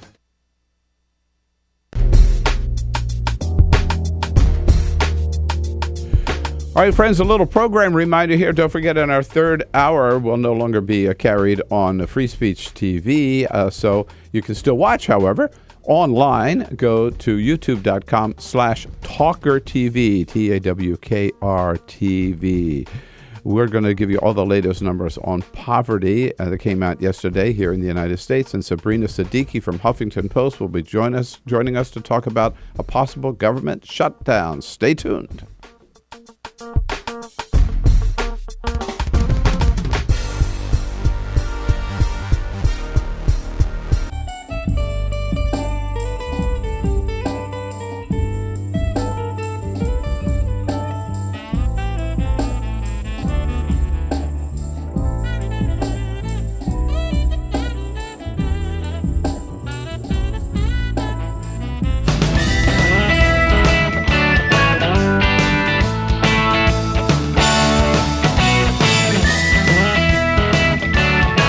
This is the Bill Press Show. All right, it's 13 minutes now before the top of the hour on a Wednesday morning. And the Congress is back in town, and one of the big items, well, the two items, really, I guess. One is to defund Obamacare, and the other is to cut the hell out of the food stamp program. Congresswoman Rosa DeLauro not supporting those two efforts here in the studio with us this morning, as well as Democratic strategist Christopher Hahn. What is it, Congresswoman? So the numbers come out yesterday. This is Census Bureau. And we had heard that maybe because market's going up, unemployment's going down a little bit, economy basically is moving up, that there would be fewer people living in poverty this last year than the year before. Just the opposite. It actually went up to 46.5 million Americans today living in poverty, 16.1 million children. And the Republican response in Congress, Republicans in the House, is to cut the food stamp program. It really is outrageous. And there was the failed farm bill had a $20 billion cut. Yeah, and then that wasn't enough. And then they separated out nutrition from the rest of the farm bill, severing the tie that has been historic and a bipartisan effort. You saw an article in the LA Times by Tom Daschle and Bob Dole talking about nutrition and how Democrats and Republicans came together early on, George McGovern, others, to make sure that we are not as a nation going hungry, which is what is happening now. And there's absolutely the increase in poverty with the recession that we've had. You know, the genius of the food stamp program is that when times are bad, participation rate goes up. When times get good, that rate goes down. Yep. So the program is working. It's lifted almost 5 million people out of poverty during this reception. 47 million people today on food stamps. Almost half are children. They are seniors. They are disabled. And this crowd would say, let's get 4 to 6 million people. Let's throw them off the program and let them go hungry. They are mean-spirited and they are fools, because not only does this program help people survive a tough economy, it helps the economy. The numbers are clear. They have been there forever. Every dollar you invest in food stamps returns $1.65 to the economy. People buy food with it. I give you a tax cut. You take that tax cut and you put it in your fat little pocket. If you give you food stamps, you go out, you buy food, and hopefully you're healthy. Look, I grew up on food stamps. I really care about this program. I know a lot of people who need it. I used to be president of the United Way of Long Island. I'm still on the board there. I see people who work full-time, sometimes 2 jobs, who cannot make enough money to put good nutrition on their table. These people in Congress need to wake up. These Republicans need to wake up. They need to listen to people like you, and they need to do the right thing by the American people. I thank you for the strength of that statement and telling your own story on this, because most of these folks are working, and the Republicans would say they're dogging it, they're not working, they're getting a free ride, and it is absolute. It's false. And these are Christians. Yeah. People. Well, they claim to be. They are false prophets. They Bill. call themselves Christians. You know, it really is unbelievable. And some of the people who want to put the most draconian restrictions in place are people who are in the Congress, like a colleague of mine from Tennessee, who has getting federal subsidies to the tune of about $3.5 million. And he said, and I quote, for his farmer? For his as a farmer, for his farm. Does this member of Congress have a name? Yes, his name is Stephen Fincher. Fincher. Yes. Oh, good. And he's been written about, etc., and he stands on the floor of the House and denigrates people who receive food stamps, talks about how they're abusing the system. And he says, and he uses this kind of this Christian mantle and saying that the one who is unwilling to work shall not eat. Yeah, you know what? When these are people who are working. Yes. If he ever stands before his Creator, Christ is going to say to him, "When I was hungry, did you feed me?" And the answer is going to be no. Right. And you know what? He's going to go to hell. And that's where he belongs to go. I hope I could say that on your program, Bill. Sorry. You just did. It was okay. And by the way, just to put it in perspective, the poverty level in this country today, right? Here's what we're talking about. Because I looked up yesterday, $23,492 a year for a family of 4. It's amazing. And with all the budgetary problems that we have I'm right now. going to contrast this for you. I'm going to contrast this for you with the crop insurance program. Want to talk about the crop insurance program? Yeah. And for food stamps, you have asset tests, income threshold, all kinds of criteria that you have to meet in order to be eligible. Okay. We have today 26 individuals, they're beneficiaries, who receive at least $1 million in a premium subsidy for crop insurance. We cannot find out who those 26 people are. They are statutorily protected. It's going to be my goal to find out who they are. In addition to which, there is no income test, no asset test. They do not even have to work the land. And if the Tea Party people... They get that money. It's amazing. It's amazing. And we taxpayers, the American taxpayers have to understand this. The federal government picks up over 60% of the cost of the premiums on crop insurance. That does not include administrative expenses. And we want to say to someone that $1.40 for a meal, that you're not going to be able to get that because you're hungry. In the 3rd District of Connecticut, Connecticut is the richest state in the nation statistically. In my district, 1 out of 7 do not know where their next meal is coming from. It's like that everywhere. I mean, you cannot go to you go to Santa Barbara, California, where you see billionaires and trillionaire houses. You got people living in poverty who are going to bed hungry every night. And I think these members of Congress are voting against their own constituents' interests. Here's all I got to say. Congresswoman, your passion is so powerful. We need more of that outrage and passion. We're going to win this vote. We're going to win this vote on Thursday. We have every single Democrat. Every Democrat is opposed to it, and we have to get 18 Republicans. We have several. We're looking for the rest. I want to implore my colleagues to do the right thing and get people calling them and telling them that it is immoral. Give them hell. We implore our listeners and our viewers to do the same thing, to call your member of Congress. Congresswoman, thank you for coming in. Thank you for being there for the good fight. Christopher Hahn, great to have you with us. Come back again. I will. Loved it. All right. This is the Bill Press Show.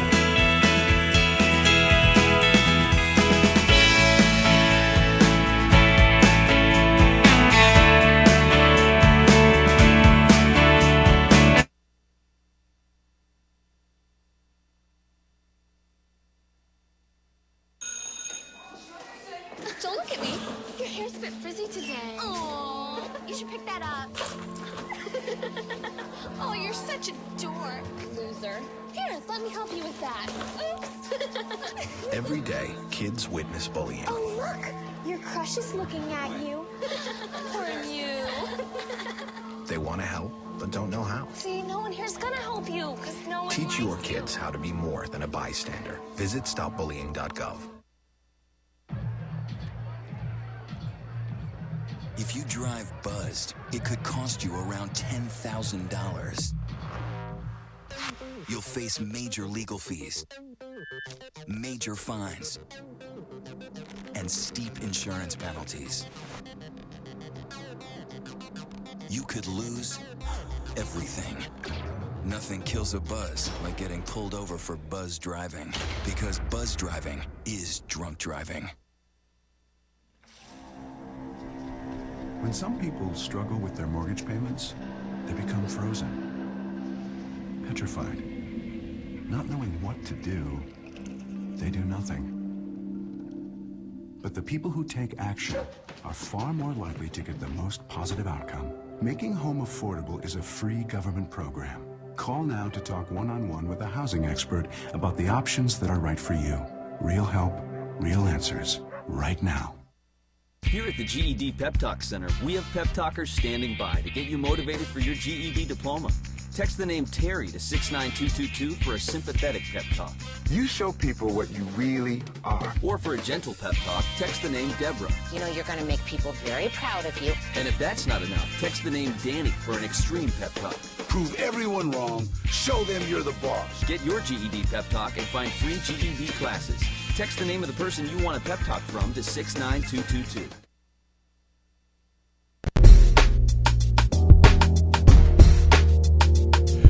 All right, friends, a little program reminder here. Don't forget, in our third hour will no longer be carried on Free Speech TV, so you can still watch, however, online. Go to youtube.com/TawkrTV, TawkrTV. We're going to give you all the latest numbers on poverty that came out yesterday here in the United States. And Sabrina Siddiqui from Huffington Post will be joining us to talk about a possible government shutdown. Stay tuned.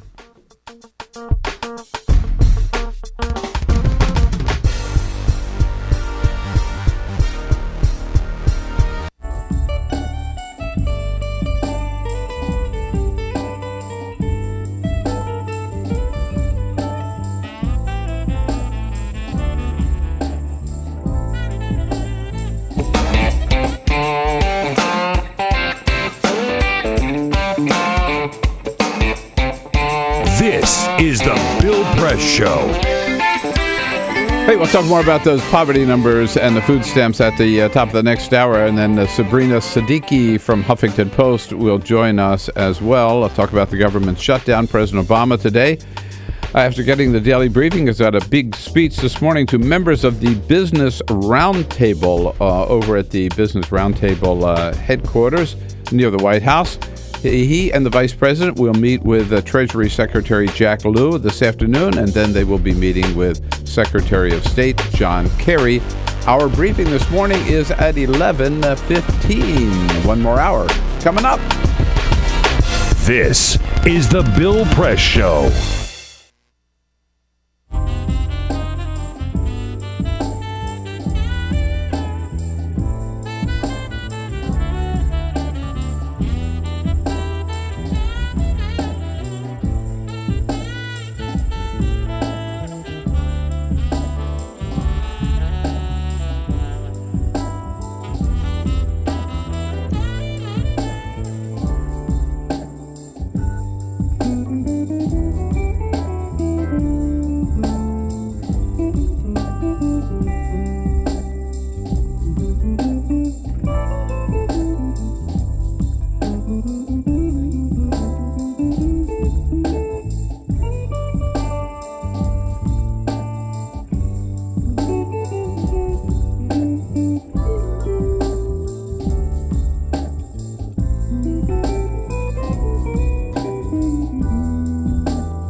Good morning, friends and neighbors. What do you say? It is Wednesday, September 18.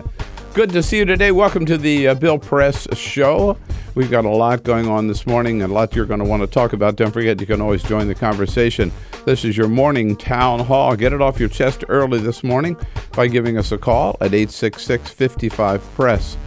Shoot us a note on Twitter at BP Show, or join all of our friends, your friends, on Facebook at facebook.com/Bill Press Show. Yes, and the more we hear about Aaron Alexis, a gunman at the Navy Yard who killed 12 people, the more unbelievable it is that he had a security clearance and that he had access to a military base. Unbelievable that this man with his history of gun violence would have security clearance and access to a military base, and unbelievable that this man with his mental health issues would have been able to walk into a gun store in Virginia and walk out with a gun. Meanwhile, all 12 victims have been identified. They're just ordinary citizens doing their job, supporting their families, working for the government. Most of them in the middle of their careers, gunned down senselessly in this shooting Monday morning at the Navy Yard right near our studio here. In other news, Congress is back in town today, which is really too bad because it's sort of like Back to the Future.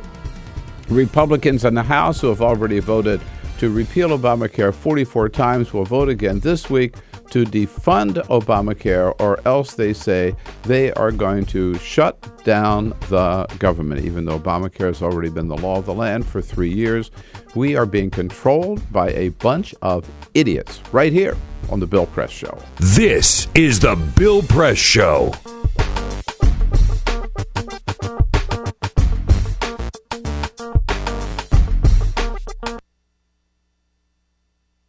So this is my computer. This is your computer. Let's go on the internet. Let's go. Click it.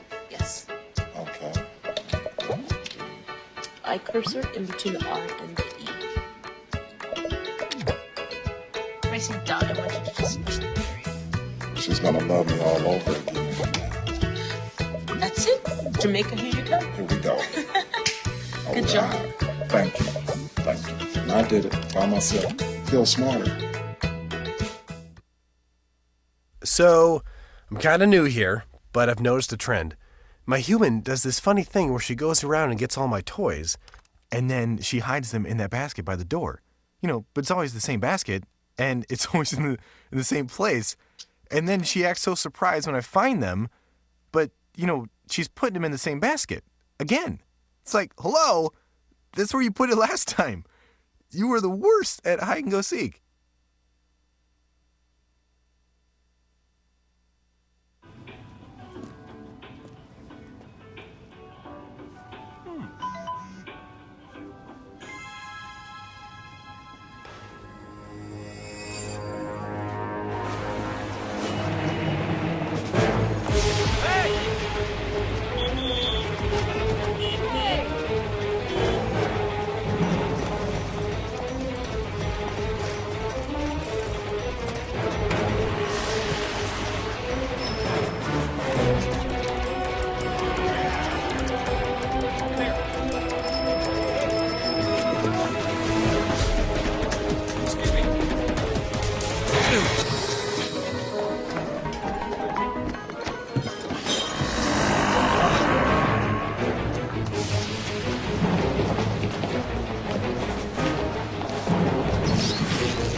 So, same time next week?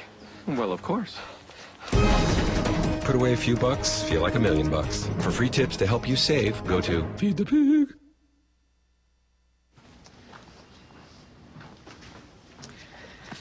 All right.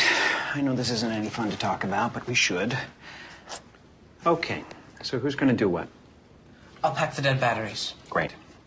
I'll only put what I don't need into a duffel bag. Perfect. That's totally unhelpful. No problem.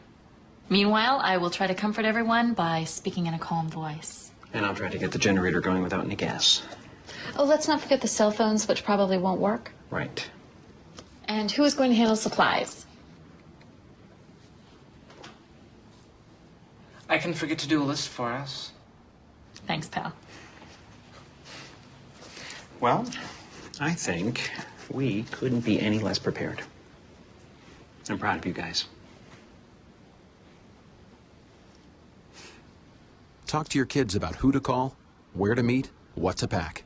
Visit ready.gov/kids for tips and information.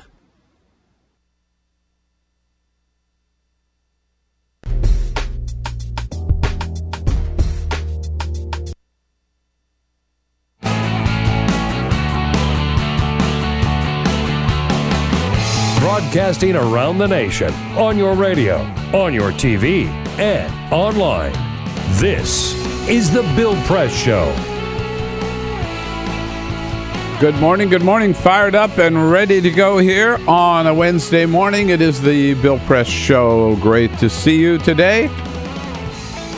And thank you for joining us as we tackle the big stories of the day and give you a chance to comment about it. We'll tell you what's going on. You tell us what it means to you. We're coming to you live from our nation's capital. That's Washington, D.C., the most powerful city on the planet. And we'll let you know what the news is from Washington. Congress is in session, up to no good as always.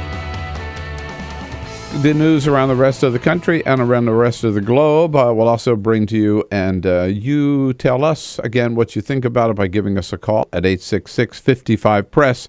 If the phone doesn't work for you, or you'd rather do it on your iPhone or your smartphone, go to Twitter and join us on Twitter at BP Show, or on Facebook for all of our friends, facebook.com/Bill Press Show. And look who's here, 3 days in a row. Oh, my God. Yeah.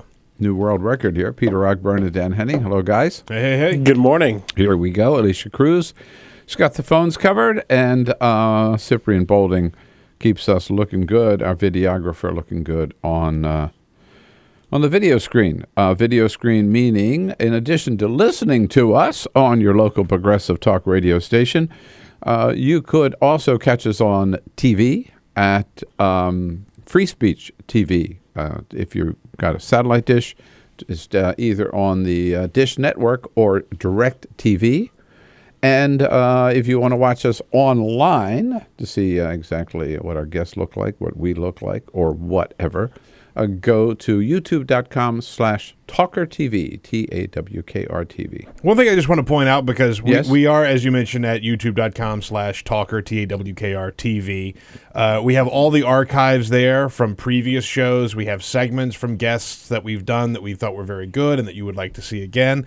And if there's ever any question Where is this? At youtube.com/TawkrTV, TAWKR. If there's ever any question about how to find the show, if that's too hard for you to remember or you can't remember how to get it, we tweet out the link to that day's show several times all throughout the show at BP Show. So if you're on Twitter, just follow us at BP Show. We'll give you everything you need. We'll send you right to the broadcast every day, several times. All right.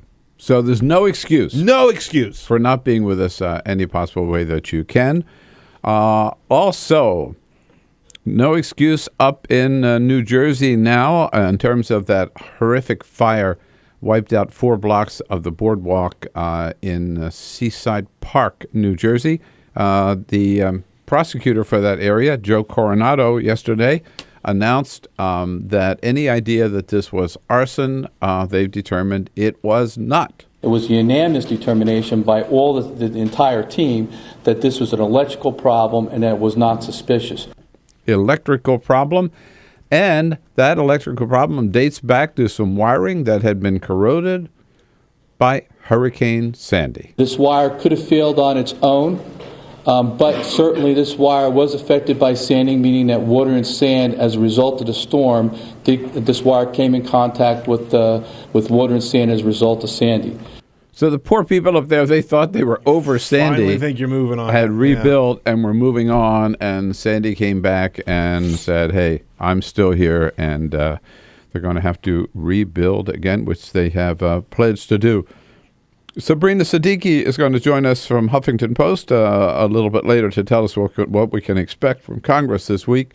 And the Census Bureau out yesterday with some pretty shocking news about poverty. Yes, poverty. Nobody talks about it anymore, but it's very real in this country. But first, this is the Full Court Press. Other headlines making news on this Wednesday. New York Giants quarterback Eli Manning is getting political for the first time. Politicker NJ reports he and his wife are hosting a fundraiser for Hoboken, New Jersey Mayor Dawn Zimmer later this month in her re-election campaign. She is a Democrat. The fundraiser will happen during a Monday night football game at a bar, Miami playing New Orleans, so Eli will not be at work. It is happening at the end of the month. That's unusual. Is it for an NFL player to get involved in politics like that? Well, to do it Local during politics, football I season. guess. Yeah, but to do it during football season is even more unusual. Did you hear that New York Giants joke, by the way? Knock, knock. Who's there? Owen. Owen who? No, 0-2. That's the Giants' record this season. So I'm sorry I had to. The cost of higher education. Dan hasn't been wearing his New York Giants gear lately. No, not yet. The cost of higher education continues to rise, as seen in U.S. News and World Report's latest list of the most expensive colleges in the country. Columbia University taking the top spot this year. Oh, really? Tuition and fees, $49,138 for 1 year of college. Vassar College is second, charging its students $47,900, just ahead of Trinity and Connecticut. George Washington and Carnegie Mellon round out the top five, both charging around $47,000 a year. George Washington used to be number one. Yeah. Now Columbia. Top spot. It's a lot of money. Yeah, exactly. I'll say. And the folks at Butterball are gearing up for another season on their Turkey Talk line, the famous phone help line where you can call for tips for your Thanksgiving turkey. For the first time ever, when you call this year, you might talk to a man. They've always just had women working the call center in its 32-year existence, but now they are looking to hire their first male employee. They're looking to fill about 60 positions. I think I'll call him this year and ask him how to make a turducken. Ooh, perfect. If they know how to do it. Or fried turkey. Fried? You ever had fried turkey? Deep fried turkey? Deep fried turkey? You ever had deep fried turkey? No. Oh, man. No. That's good stuff. I haven't heard good things about it. I just give me a good old roast turkey. I'm with you. I am with you. Seriously, I go tradish. I go roast turkey. Yeah. And I roast a fine turkey. Forget the Butterball helpline. Call us at 866-55-PRESS. I'll tell you what to do with it. All right, we'll do that on Thanksgiving. I'm not going to be here on Thanksgiving. We can call you on Thanksgiving, yeah. Some numbers yesterday out of the Census Bureau that I just want to bring you up to date on. And I'll have my parting shot on that later in the hour, too, which I just find unbelievable and sad and shameful for this country. So here we are, the wealthiest country ever in the history of the planet, certainly the wealthiest country, the most powerful country on the globe today. And according to the Census Bureau, there are more people living in poverty than ever before. And more people living in poverty in this country in 2012 than in 2011. Everybody expected the numbers to go down a little bit because, after all, the economy's been booming along. Not booming exactly, but moving forward. Unemployment inching down. Market going crazy high. And yet, all of that money is going to the very, very top. And the people at the bottom not getting the help, and in fact, the number of people slipping to the bottom actually growing. It didn't go up by much between 2011 and 2012. The rate is still basically the same, but still shocking. 15% of Americans living in poverty. Now up to 46.5 million Americans living in what is defined as poverty. I'll get to that in just a second. Those numbers include 16.1 million children.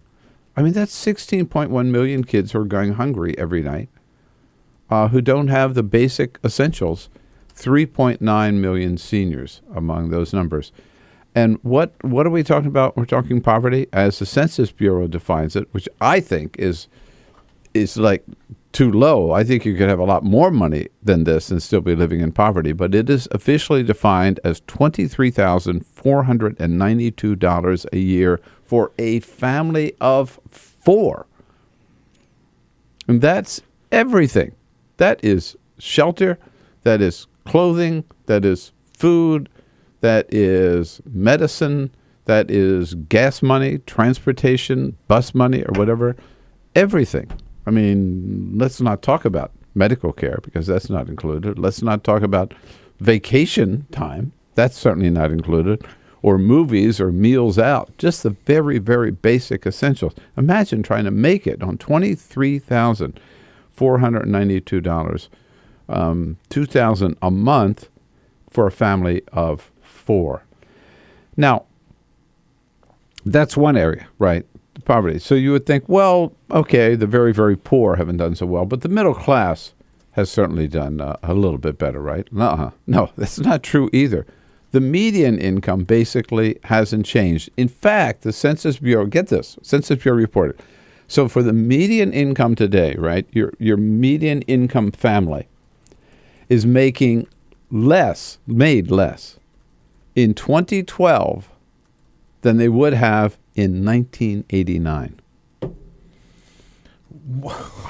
Hasn't improved. Actually, has gone down since 1989. In 1989, the median income was $51,682. Today, it's $51,017. Right.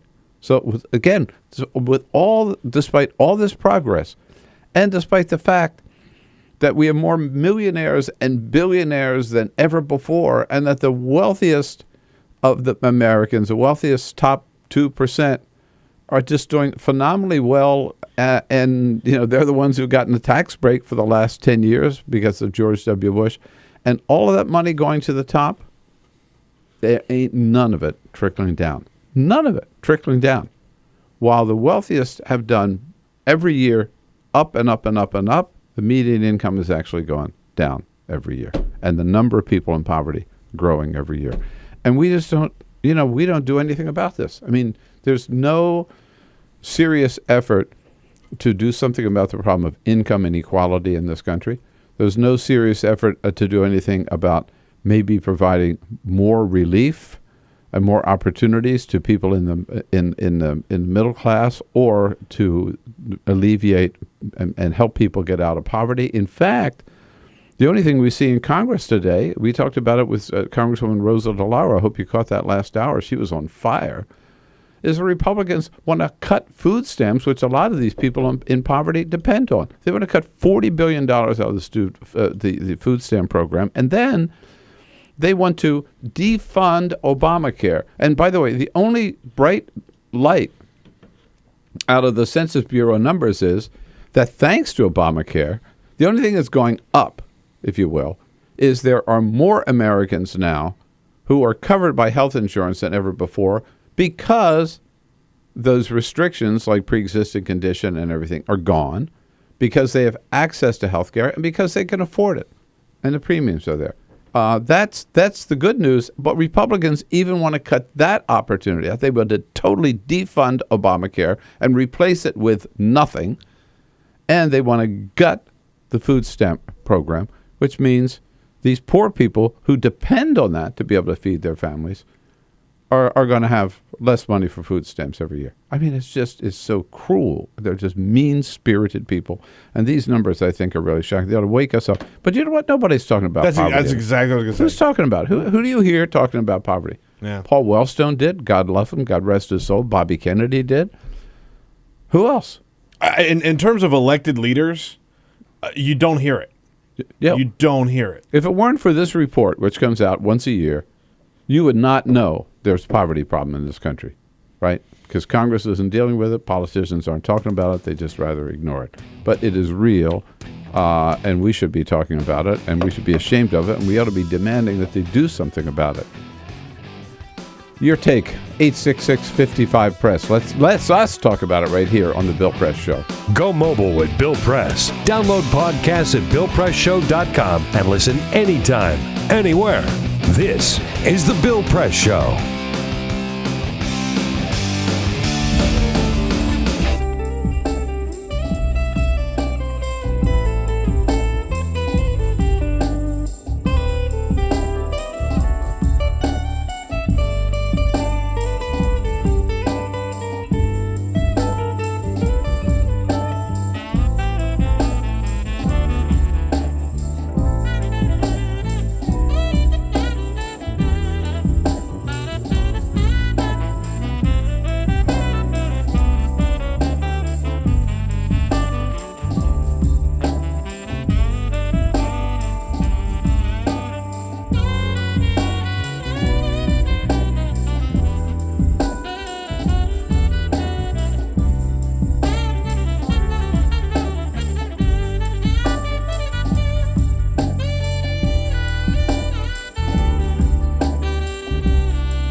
This is the Bill Press Show.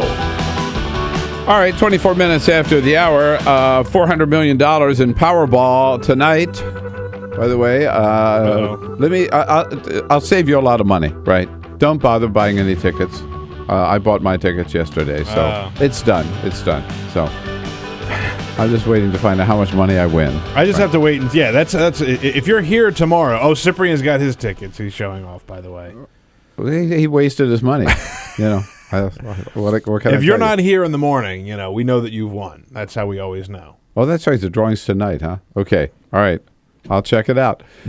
25 minutes after that, we were talking about yeah, there it is. That's about the only chance you got to get out of poverty today is to buy a lottery ticket. Right. And maybe otherwise, don't expect any policies out of this Congress to help alleviate poverty in this country. We haven't seen anything. I think members of Congress just would rather ignore the fact that 46.5 million Americans living in poverty today, according to the numbers came out from the Census Bureau yesterday. Carrie's calling from Plainfield, Illinois. Hello, Carrie. Good morning. Hi, how are you? I'm good, thanks. What's up? Good. I think it's ridiculous. I really do. My husband, who has been a union electrician for over 20 years, has been laid off constantly for 5 years now. He'll work and then he'll be laid off. And trying to apply for food stamps, they want you to go through your kids' savings before you can gain access. And this is the main reason why this system was put into place, is to help the American people in times. Yeah. And it does not work that way. It doesn't. I can't believe they make it. You have to deplete your kids' savings before you can get food stamps? Yes, because they consider that as an asset because it's a joint account. Wow. Honest God, that is so short-sighted. So short-sighted, Carrie. That's the best way to put it. Yeah. That's the best way to put it. Short-sighted. Yeah. Because then what happens? Rob your kids. Right? Exactly. Jesus. Rick, calling from Madison, Wisconsin on 92.1 The Mic. Hey, Rick, how are you? Good morning. I had one comment. Besides the poverty, I think Cyprian probably bought the same numbers that you did, Bill, so that he goes where you go. Okay, you share. Okay, the other he better not have. The other comment was, what we were making in the 80s does not. We're not spending 80s prices now. My mortgage isn't the same as what it would have been buying a house in the 80s. Excellent point. None of my point. expenses are 80s prices. You would need double what you made in the 80s to have the same lifestyle you did then. Yeah, that's right. Whatever you had, if you had $51,089, right, it would buy you a hell of a lot more than $51,000 would buy you in 2012. Just think of an 89 car, what you looked at, what you got then, a Cadillac versus a little economy car. Well, anything, loaf of bread, quart of milk or whatever, right? None of us. That and the lowest level, the poverty level right now, I think that also contributes to the crime rate too. If someone doesn't have food or basic necessities, they're desperate. Yeah. I don't know about that, lad. I don't know whether there's any statistics to back that up, but I see, but it is true. I mean, the idea that we're making as much as we did in 1989. Yeah, but it's costing us twice as much just for basic necessities, right? For your house payment or for your house. I mean, twice as much? Probably, 4 or 5 times as much.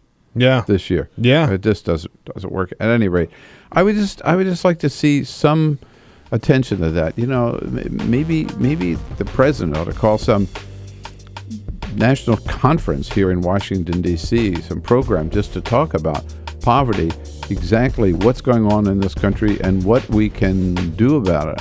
I think American people would respond to a call like that because it's certainly something that we as Americans cannot be proud of and ought to try to fix. Sabrina Siddiqui covers the Congress for Huffington Post, joins us in studio. Next segment. This is the Bill Press Show.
Well, Congress is back in town today. Don't blink. They may not be here too long. They are still technically scheduled to stay here through Friday and then have next week off. Yes, that comes 2 weeks after just having a 6-week vacation. Who knows? Maybe we're better off when they're not in town because they just seem to do nothing but damage when they are in town. Sabrina Siddiqui covers the Hill and all politics in general for Huffington Post, and she joins us in studio this morning. Sabrina, nice to see you. Nice to see you too. Welcome back. So all the talk is about possible continuing resolution. Where do things stand right now? Well, there hasn't been much progress. House Republicans haven't actually figured out a strategy. I think you kind of saw the epitome of frustration in House Speaker John Boehner's press conference last week, where he kind of threw up his hands and said to reporters, give me an idea for them to shoot it down, them being the hardliners in his conference, who are insisting that they try to defund Obamacare through this process. And GOP leadership knows it's not an option. Even if they attach a provision that defunds Obamacare, Harry Reid will strip it out. Yeah. So they just haven't determined how to proceed. And so Eric Cantor has said that they might have to work through recess. Poor them. That warning has been sent out. That they might have to work next week. They just might have to work next week and through the weekend. Oh, no. Well, but what do these hardliners in the caucus want? Well, they just... How many are there?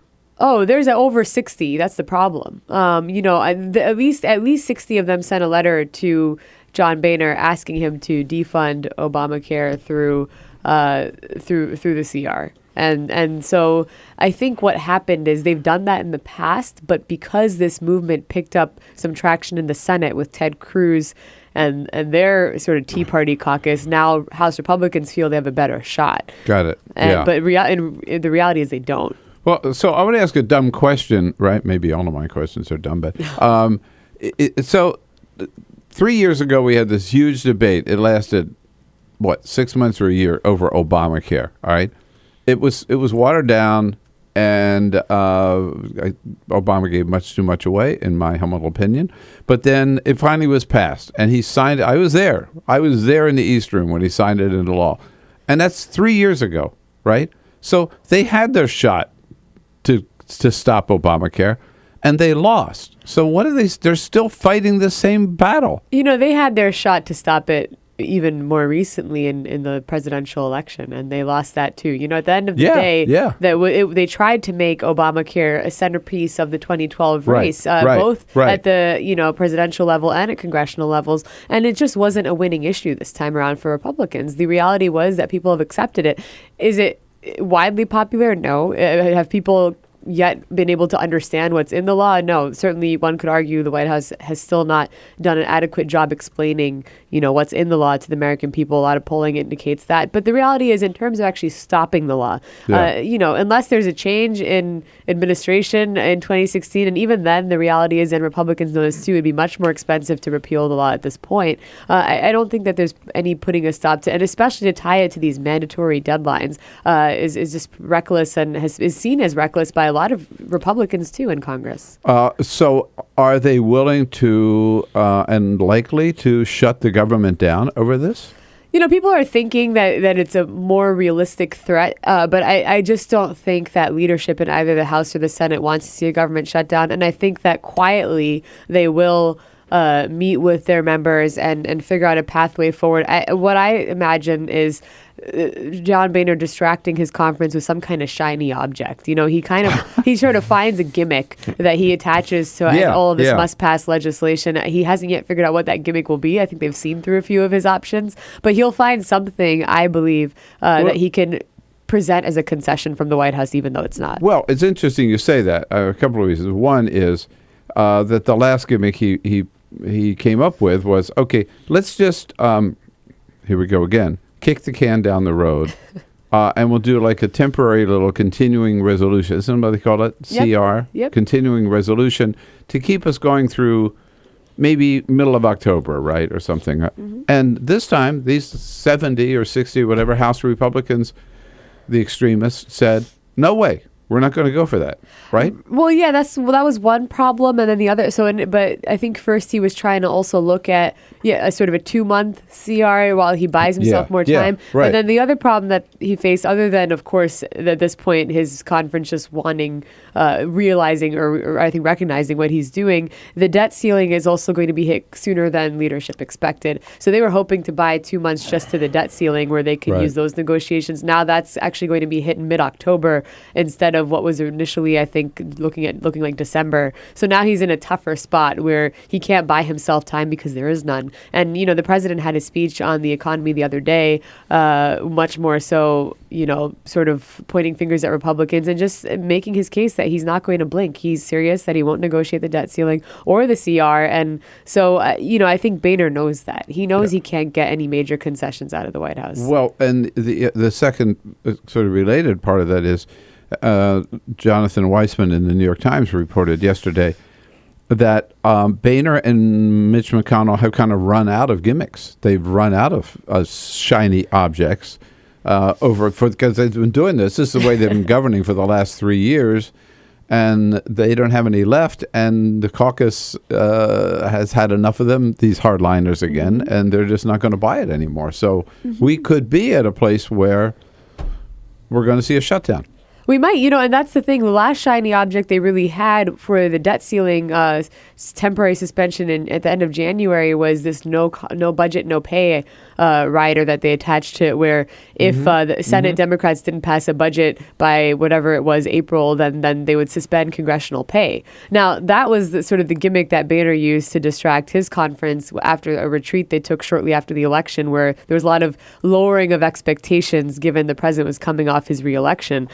Now they don't have anything because the Senate passed the budget, and now Republicans who were complaining for 4 years that the Senate hasn't passed the budget and they can't go to conference, they're the ones refusing to go to conference. And that's what the White House has essentially said is just reach these must-pass deadlines and then work with us to hash out a budget. Yeah. Sabrina Siddiqui here from Huffington Post, politics editor, a reporter. Yeah, I gave you a promotion. I don't want to be an editor. I'm happy as a reporter. Is that right? Yeah. Covers politics, meaning both ends of Pennsylvania Avenue here in the Capitol. It must have been interesting last week when Congress came back from its 6-week vacation. We all thought they were coming back to tackle the issue of Syria. And the president then decided, no, we're going to entertain this this proposal from Russia instead. Were members of Congress relieved that they didn't have to debate and vote on Syria? I think they were. Really? A number of it depends, obviously. There were, of course, the hawks the McCain and Graham types who wanted this vote and they wanted to proceed with the use of military force. First, they weren't wild about the administration's resolution, but then with some amendments, they were able to support it. At the end of the day, though, there were several members of Congress who, while happy that the administration came to them, just genuinely did not know how to vote on this. I think especially for Democrats, because they, by and large, oppose military intervention. Yeah. But this is their own president asking them, and they knew how embarrassing it would be for him if this went down in Congress because they couldn't get even a majority of Democrats behind it. And this was looking like it was going south really quickly. So I think the president's lucky this alternate diplomatic option has come about. There just weren't the votes. In either the House. Honestly, toward the end, it wasn't even looking like there were the votes in the Senate, even though, Rand Paul was like, I'll pass the Senate. We'll see what happens in the House. Yeah. But toward the end, it was looking like even within the Senate, it was really tight. Right. So it was funny. So many members of Congress said, we should be part of this discussion. We should be part of this decision. The president should not make this decision to use military force unilaterally, right? We've got to be part. And then he said, okay. Here it is. You've got it. I think some of them regretted that or said, oh, my God, what do we do now? And then he let them off the hook, basically. It's almost as if they didn't know quite how complicated the Syrian civil war is. It's almost as if they weren't actually following what was happening and what sort of options they would have, because the problem with the Syrian conflict, especially for the U.S. government, has been there are no good options. And I think that those who weren't paying attention closely then came to realize that on one hand, you have this chemical weapons attack. On the other hand, this particular proposal the White House is entertaining does not really set up conditions for Assad's departure. Some side is a slap on the wrist. Others were worried that this would result in some sort of open-ended conflict. There were just too many questions that there weren't really definitive answers to, because I don't think the White House had those answers, frankly. I think they were just kind of waiting to see, how this would pan out. Yeah. Meanwhile, there are some other issues we haven't talked about in a long time. There's an issue called immigration reform. Boy, that was hot at one time. I haven't heard anything about that. Climate change, whatever happened to that number one priority of the president's? And didn't he say something once about gun safety? And maybe shouldn't we be talking about that? Shouldn't we be talking about that again this week? And will we? Sabrina Siddiqui from Huffington Post. Join the conversation. Your questions, your comments, always welcome at 866-55-PRESS. Get social with Bill Press. Like us at facebook.com/Bill Press Show. This is The Bill Press Show.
This is the Bill Press Show. What do you say 12 minutes now before the top of the hour? Wednesday, September 18. The Bill Press Show. Just a little public service announcement here from Starbucks. They are asking you to leave your guns at home, please. If you come in for a latte or I usually go for iced tea. Please leave your gun at home. Okay. Up until this time, Starbucks said whatever the state law is, that's what we will follow. If you're allowed to carry, to bring a bazooka in or a machine gun in a place like, I don't know, Arizona, Texas, that's fine with us. Now they're just saying it'd be better, but peace and quiet, and for the rest of the customers, leave your guns at home. I would assume this means that's a request, but they'll still serve you with your gun if you come in with your gun. I would assume this law or this request extends to would-be robbers too, right? Like they don't want, if you're going to rob the store, please don't bring a gun in. I'm not sure. I don't know how that works. They want to level the playing field. All right, but we are talking Capitol Hill and the nonsense going on down the street here from us. Sabrina Siddiqui. We get to talk about once in a while, but poor Sabrina, you're there every day dealing with these guys on Capitol Hill and what their agenda might be today in terms of government shutdown. Lots of calls before we move on. We got some other issues to talk about, Sabrina, but let's check in with, first of all, out in Chicago. Hello, Ben. Good morning. Thanks for joining us. Hey, thanks, Bill. Long time. I've wanted to call you numerous times. But all right. Glad you finally did. What's up?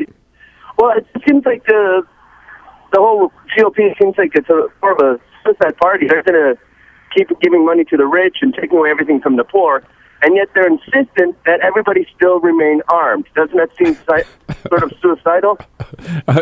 Yeah, I guess. When you think of it that way, armed revolt in this country, I don't know. I don't know whether we'll ever get to that, Ben. Appreciate hearing from you, but there is a just for example, we talked about this earlier with Congresswoman Rosa DeLauro before you got here, Sabrina.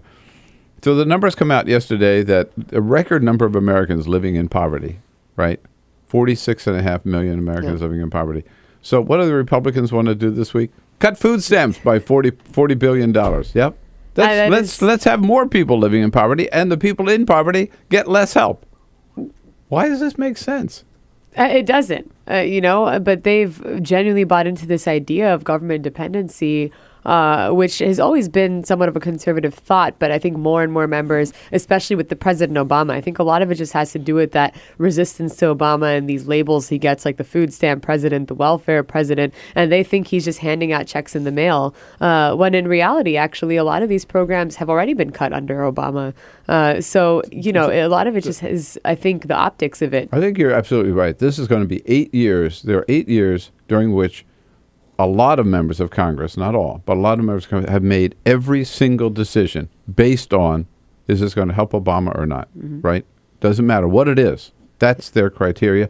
Mike is out in Madison, Wisconsin on 92.1, the Mike. Hey, Mike, how you doing? Good morning, Bill. Yes, sir. I got to tell you, these damn Republicans want to cut food stamps. My answer is it's way past time to skim the 1%. And I can't believe that they can do this in the light of day and people still don't get it. But we got a problem here in Wisconsin with our Attorney General when it comes to guns. We know that he purchased a gun they call a Mexican pimp gun from DOJ official up north, and he's not licensed. Oh, Mike, damn, we lost your cell phone. I'm sorry, you're right in the middle of making a point about the Attorney General of Wisconsin I hadn't heard before. So you give us a call back or we'll check it out and look into that. Appreciate hearing from you. So there's just no time to deal with immigration reform. It's not going to happen, is it? I don't think so, unless Boehner cuts some sort of deal with Democrats. So what are they going to do this week? So today they have hearings on Benghazi and the IRS. Oh, the pressing issues of our time. Oh yes, we haven't heard of anything about that. And then a before. broader hearing on Benghazi tomorrow too. How many hearings can they possibly have on Benghazi? I mean, they defunded Obamacare, or they tried to repeal it 44 times. So they must be up to like 44 or 45 hearings on Benghazi. Actually, by now. that also reminds me that they have a hearing on Obamacare today too in the House. Oh, I'm yeah. not kidding. This is like IRS, Benghazi, and Obamacare. They're just going all out. They don't. Your tax dollars well spent. We're having hearings on Benghazi and the IRS and repealing Obamacare. Sabrina, I don't know. It just gets worse and worse. Go down there and we're finished. Go down and try to straighten these people out. Will you?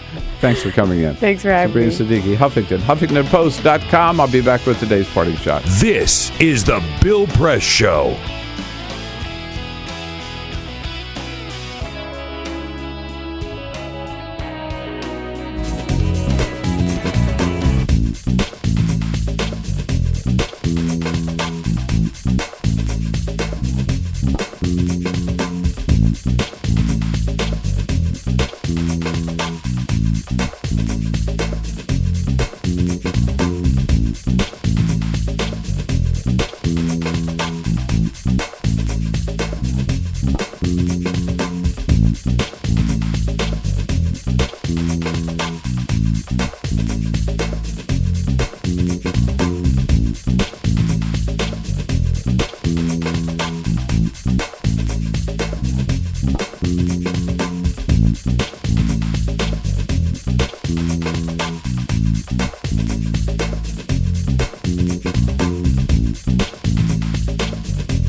The Parting Shot with Bill Press.